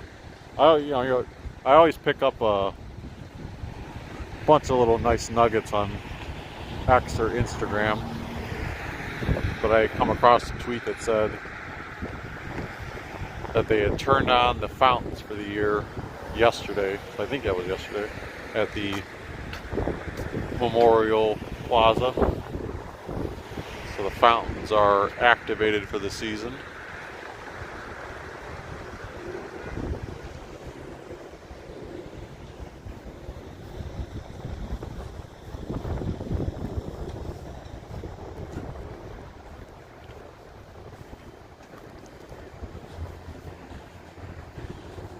Down there, the Westin. That might be where one of the 4 college basketball teams is staying. I didn't have a chance to go by it close up myself or look at that thought myself or look at it myself, but one of my colleagues said that they heard from someone else that walked by it that they could see. They might have said they saw Caitlin Clark, but maybe when you hear stories, sometimes it's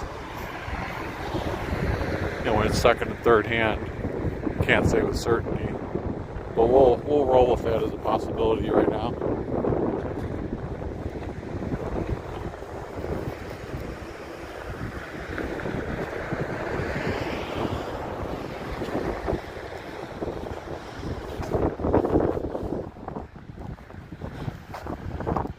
I'd imagine that the Rock and Roll Hall of Fame is doing fantastic business this weekend because, especially with the weather still being a little colder right now, if you're a tourist and you're looking for something to do, like let's say you come to Cleveland to see these games, but you're here, the whole day before the games, and you're looking for something to do in downtown Cleveland, well, what's the biggest attraction to go see? It's the Rock and Roll Hall of Fame Museum, enclosed indoors, tons of stuff to do and see. So between the Final Four women's and all the visitors coming in for the Eclipse Day, and then associated with the Eclipse Day, the Rock and Roll Hall of Fame is supposed to be doing a few days worth of special events. I don't know, I forget if it starts today or not for their special events, or if it starts over the weekend, meaning Saturday. But I thought they're supposed to be doing a little bit of concerts and various other things if you look at their event schedule.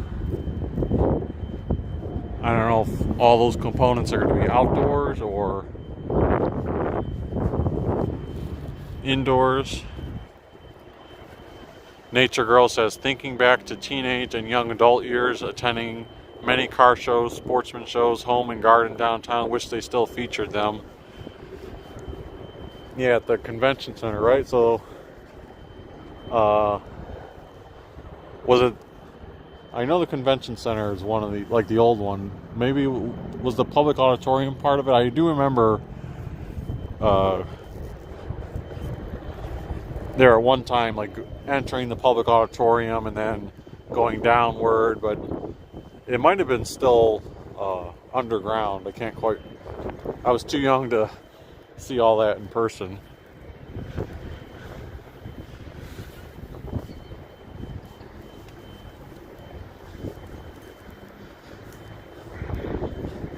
The convention center here, that's Huntington Convention Center underneath me, they do hold a decent amount of events there. I don't know if they get the best publicity, or they hold certain clinics, like sometimes like a dental clinic, or there's various events through the year, but I don't know if they still do anything related to like automobiles or garden shows, or if all that stuff is out by the IX Center.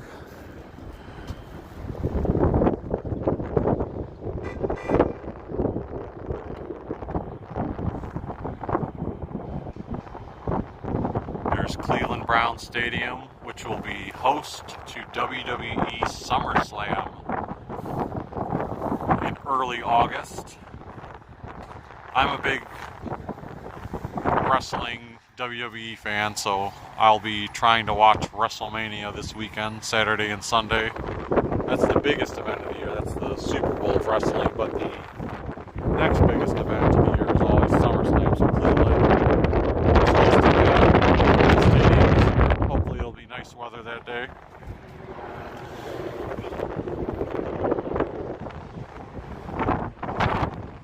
Those little banners down there on the street say concert, game on, let's rock, April 6th, Cleveland Public Hall. I don't know if that's associated with the NCAA. It's too small for me to see. Oh, that is another thing. So this says Super Saturday practice. That one's at Rocket Mortgage Field. So yeah, I think the signs are associated with the Final Four. So yeah, if you come down on tomorrow, there's supposed to be a time where you can watch, attend a free practice. I think it's in Rocket. Yeah, it says Rocket Mortgage Fieldhouse. Jeff says another great live stream today. Poco Traveler enjoyed it very much. Nature Girl says those events are at some of them occur at the IX Center, and also hard to hear with the wind at times. Yeah, standing up here on the top, we're more exposed to the wind.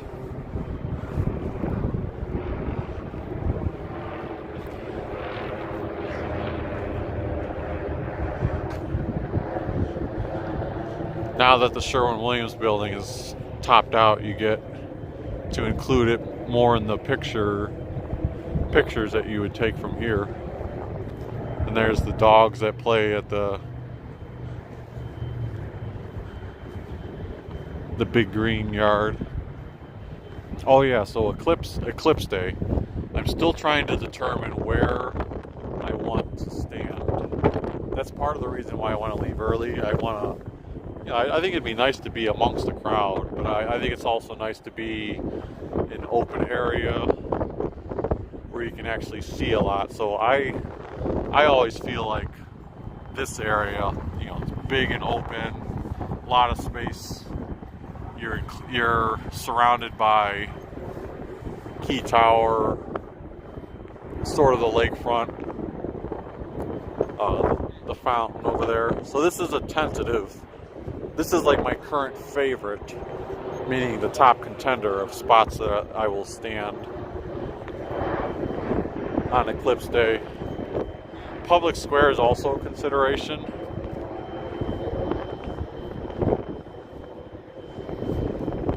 But whatever I pick, you have to stick with it, because that totality is only going to be for a 3-minute window, meaning it's not like you can be in one spot at the start of the eclipse and be like, I'd rather, I'm not happy with this, I'm going to go somewhere else and look at it. No, you pretty much get one shot. I know some people will try to go to Edgewater Park. Some people, understandably so, don't care at all about being in public, because you can just stand be at your home and see it. Or I've read about a few people trying to party and join, if they have a nice little rooftop deck, and go see it together there. This is kind of fun. They've got a basketball court set up in the Huntington Convention Center.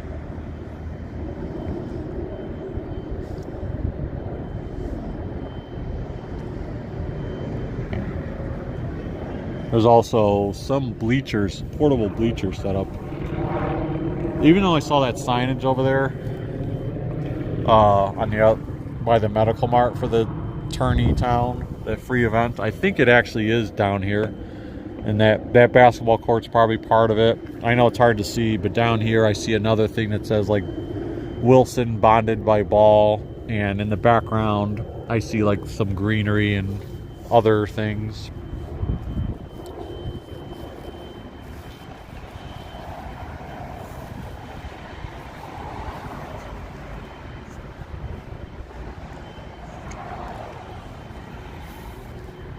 There you get a little bit more of a perspective shot here, although the glare is on the screen. Yeah, I guess you really can't see too much more, but there are other things in the background.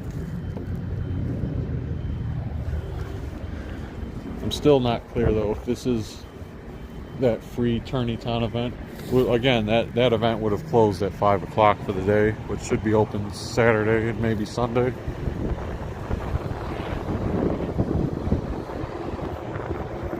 Oh, they do have the sign there for Tourney Town.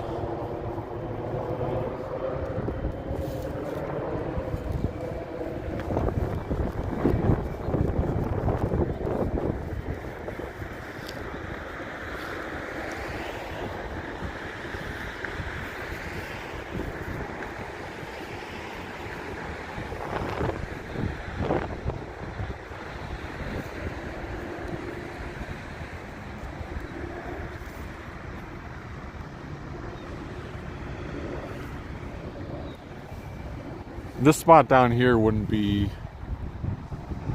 bad. Maybe another contender, now that I'm thinking of it, is where to stand on Eclipse Day. I got some thinking to do.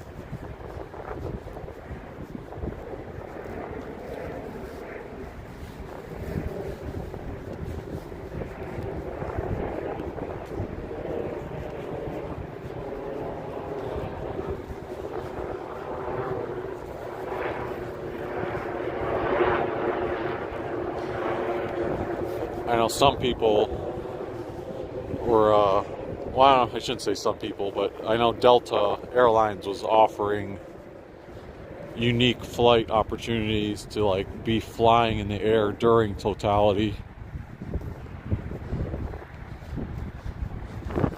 I don't know where the flights would originate from and land at, or how long they'd be in air.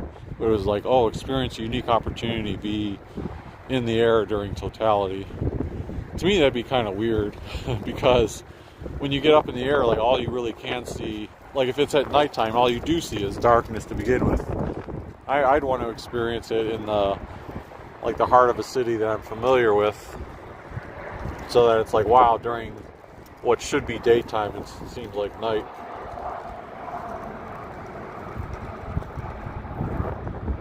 I know besides the Rock and Roll Hall of Fame, the Great Lakes Science Center is supposed to be holding some eclipse related events too. I don't know if that's what all those outdoor tents are related to, or if that's tied to something else.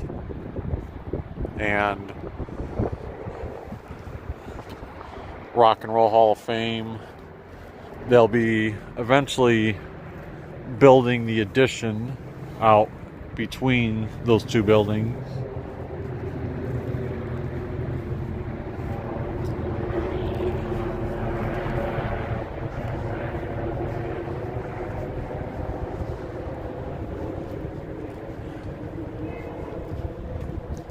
Let's see, what is this? Someone put their sticker on the pole with their business.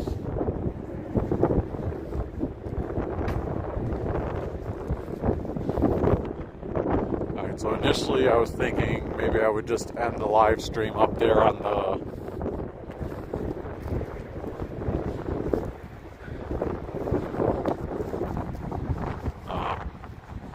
was looking at the Great Lakes Science Center from the Mall C. But then I was remembering how they do have the NCAA Final Four signs next to the Cleveland script signs. And the only one I've captured so far, well, I captured the one at the airport, but that's kind of like, that's always the least impressive because it's really just the Cleveland sign with no real scenery. I captured the temporary picture, temporary script sign outside of Rocket Mortgage Fieldhouse, which is nice, but one of the nicest shots is always that Cleveland script sign that's behind the Rock and Roll Hall of Fame.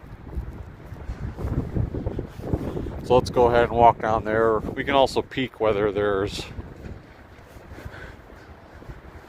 any visible progress on the construction or if there's any events taking place on the plaza. And then we can wrap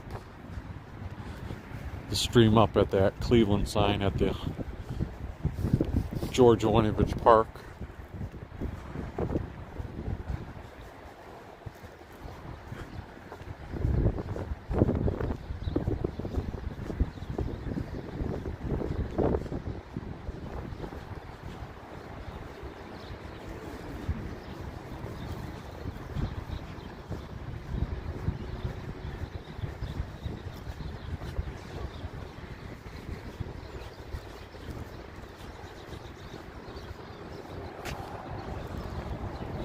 Never taken the staircase down.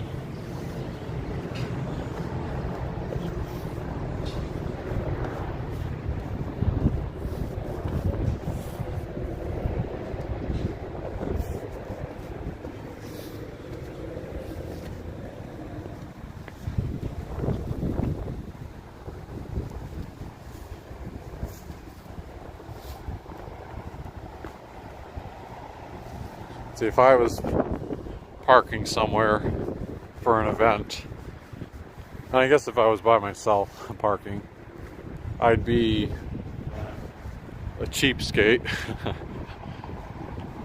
Like I'd be like, oh, Willard Park Garage says, I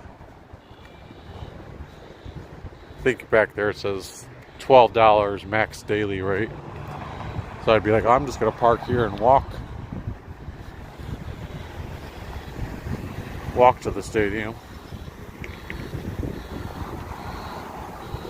Avoid some of the traffic congestion.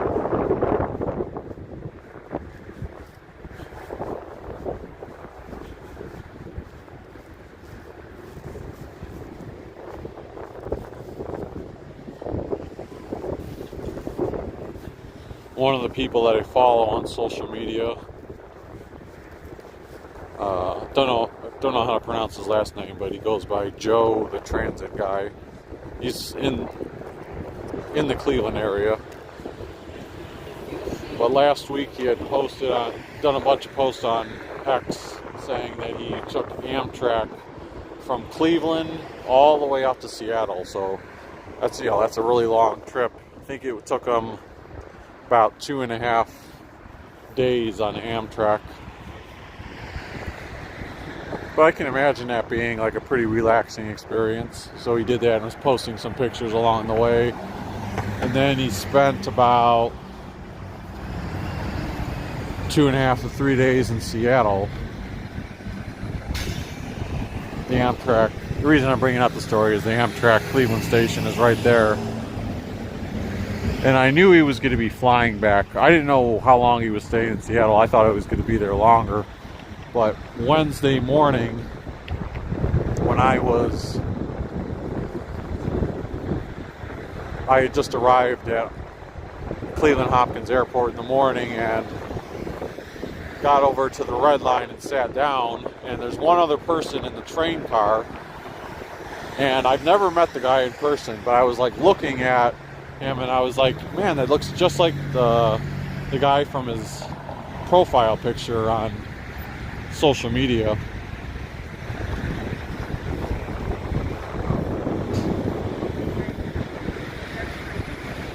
So I was like looking on the media thing through his thing, and I noticed in one of his pictures he had like a red luggage thing, and I looked up and it was the same exact red luggage bag. So then I was like, okay, this is definitely him. So I, went up and chatted with him a bit. He actually was on the same, we didn't know it, but he was on the same connecting flight in Charlotte back to Cleveland. So he didn't take the Amtrak back. He did a red-eye flight overnight from Seattle going back to Cleveland. Nature Girl says, too cold for people to be out and about. Looks so empty right now. Well, most of the attention is by Rocket Mortgage Fieldhouse where the game's happening. But yeah, it probably is a little chilly for people to be out. Low 40s. There's the Rock and Roll Hall of Fame. I don't think I don't see any like actual building construction, but they still have that area gated off for the future construction project. I'll have to take a picture of that on the way back too. It's always cool when the Long Live Rock sign puts one of the logos, in this case the Final Four, in the letter O for rock. Oh, they also have the This Is CLE sign located there. They sort of move that around throughout the year. Allocated Brain says, I live 700 feet from a red line station. I would not park downtown if I were alone. Never mind, I don't drive. Right.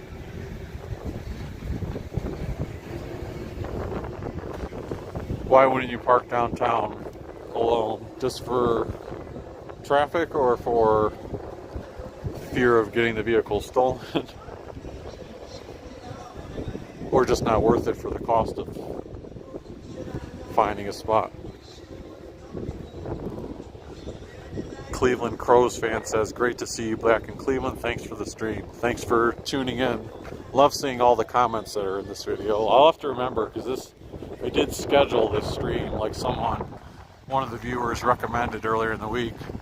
I tried it out and scheduled it like 3 hours in advance, meaning so it could be on people's radar. I ended up starting still 20 minutes late since I was still finishing up the workday. But that was nice to allow people to be more aware of it and start getting the chat rolling early. Intro. So they've got a clothing store here. Intro, I swear that's the same name of the clothing spot that was in the 5th Street Arcades. I think it is.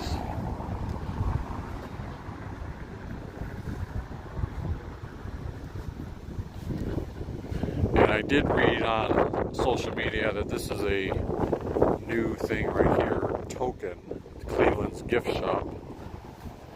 I don't know what type of merchandise they have inside, but this, I believe, is a brand new addition.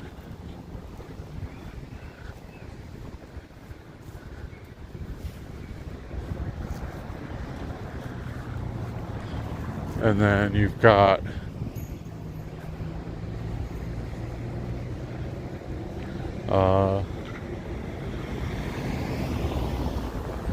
Bites Cafe down here. I'll have to go back at some of my old live streams and videos, because I swear there was a different food place that was in there. Maybe I'm thinking of a different spot. But this, I don't remember this, Bites Cafe, and they're open right now. Looks like they've got a few little things in there, coffee, bagels, and sandwiches. And then down there it says Sushi 86, so is that a sushi place? So in the past I've talked about how it'd be nice to build more like restaurants and presence of things people can go visit down by the waterfront. I know there's a whole, in the future, or aspirations to develop the lakefront. But who knows how long it's going to take. That's been in proposal stages for many, many years. Things have fallen through.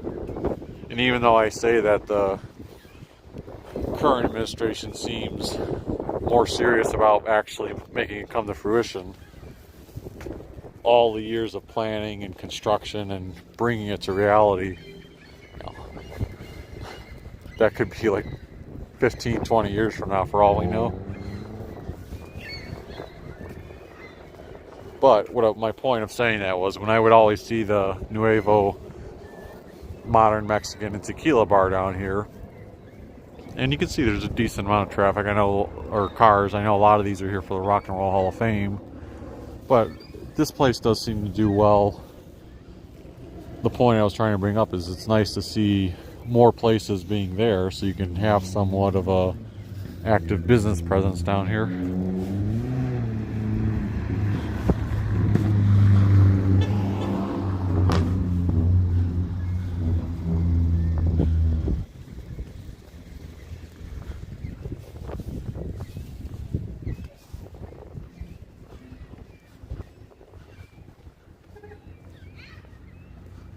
Allocated Brain says $12 parking is still too expensive when there's a $5 RTA pass. Yes. Can't argue with that. Or if the weather's nice, riding a bicycle. Although riding a bike can be hectic because you're dodging crazy traffic and crazy drivers.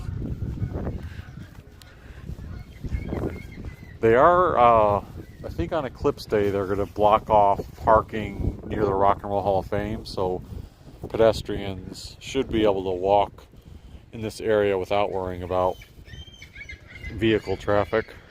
The rest of downtown Cleveland, on certain main streets, there's a map online if you want to check it out. Oh, by the way, the Good Time 3 boat is right up close and personal here. But yeah, online there's a map of which streets are blocked off. The streets blocked off are not many, it's the ones near here, but the other streets they're going to have, like I think along Superior and Euclid, no parking on a lot of those streets. No parking and no stopping, but they're still allowing vehicles to drive through.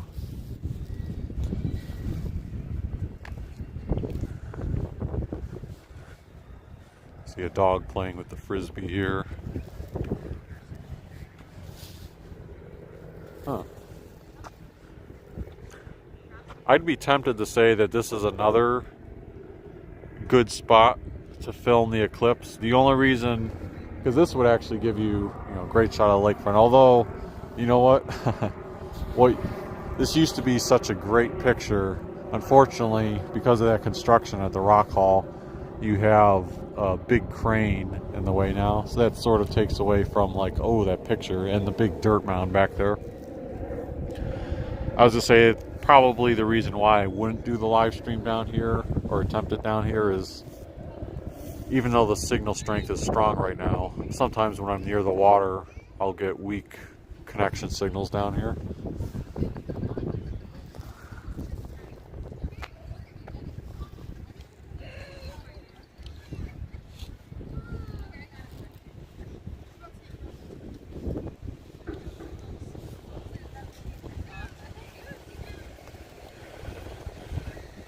There's one of the final four things.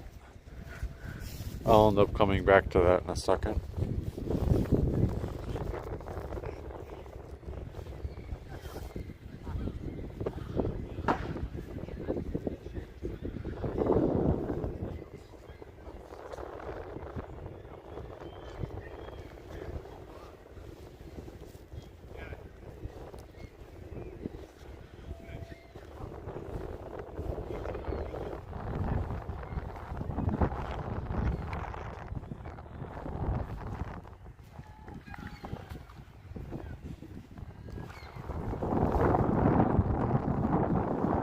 Got a couple more people are walking by to take pictures of the Cleveland sign, so let me get a brief look at the water here.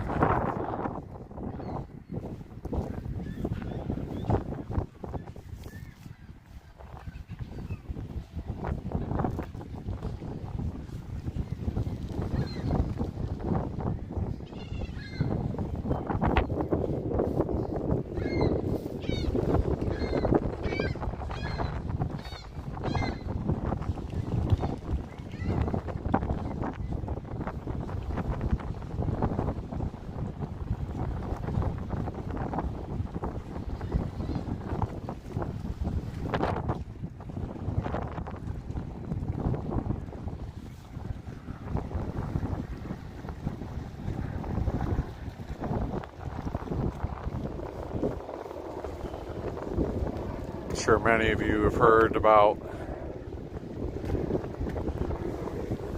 Cleveland Brown Stadium being in the headlines. How the Haslams, their lease I think is up in 2028, and they want to, ideally they'd want a dome stadium, but they're either asking for $1 billion, or I don't know if they're asking for the full billion, but they want a lot of support financially, because they're saying it would take about $1 billion to renovate this stadium for upgrades and improving certain things. And their alternative is, if they don't get the funding and support for that, that they would then do the estimated, these weren't them saying that, these are estimates based on other ballpark or other stadiums. It would cost about $2.1 billion to build a new domed stadium. And the location they're targeting for that potential option is the old Ford motor plants right by the airport. They've already been close to, if not already purchased, the land. So that's been in the headlines. Allocated Brain says Cleveland cannot even ban cars from Detroit Avenue for 12 hours.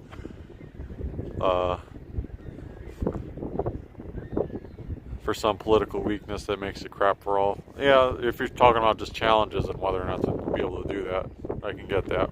Oh, my phone is quickly draining now. It was just at 25% battery like 2 minutes ago. Now it's at 19%. So I was going to wrap up anyway, but this is, I guess the crane doesn't affect the picture too much. But this is nice scenery always. See the script sign and that backdrop, and now you've got the Final Four. So we will wrap things up here. Be sure to tune in on Monday. I should try again. I keep offering these disclaimers. Be aware that I'm going to try to do a live stream on Monday. If it doesn't work out, just assume that I didn't forget about it. Just assume that the connection was like crap. And either way, I'll be doing a video that could be published later on if that's the case. Yes, time to say goodbye, Allocated Brain, and everyone else who's been tuning in. If you enjoyed this video, feel free to hit the like button, subscribe, and stay tuned for a nice eclipse day on Monday. Fingers crossed for good weather. It's supposed to be in the, maybe get up to 60 degrees, and the forecast is still showing partly cloudy. We will see you next time.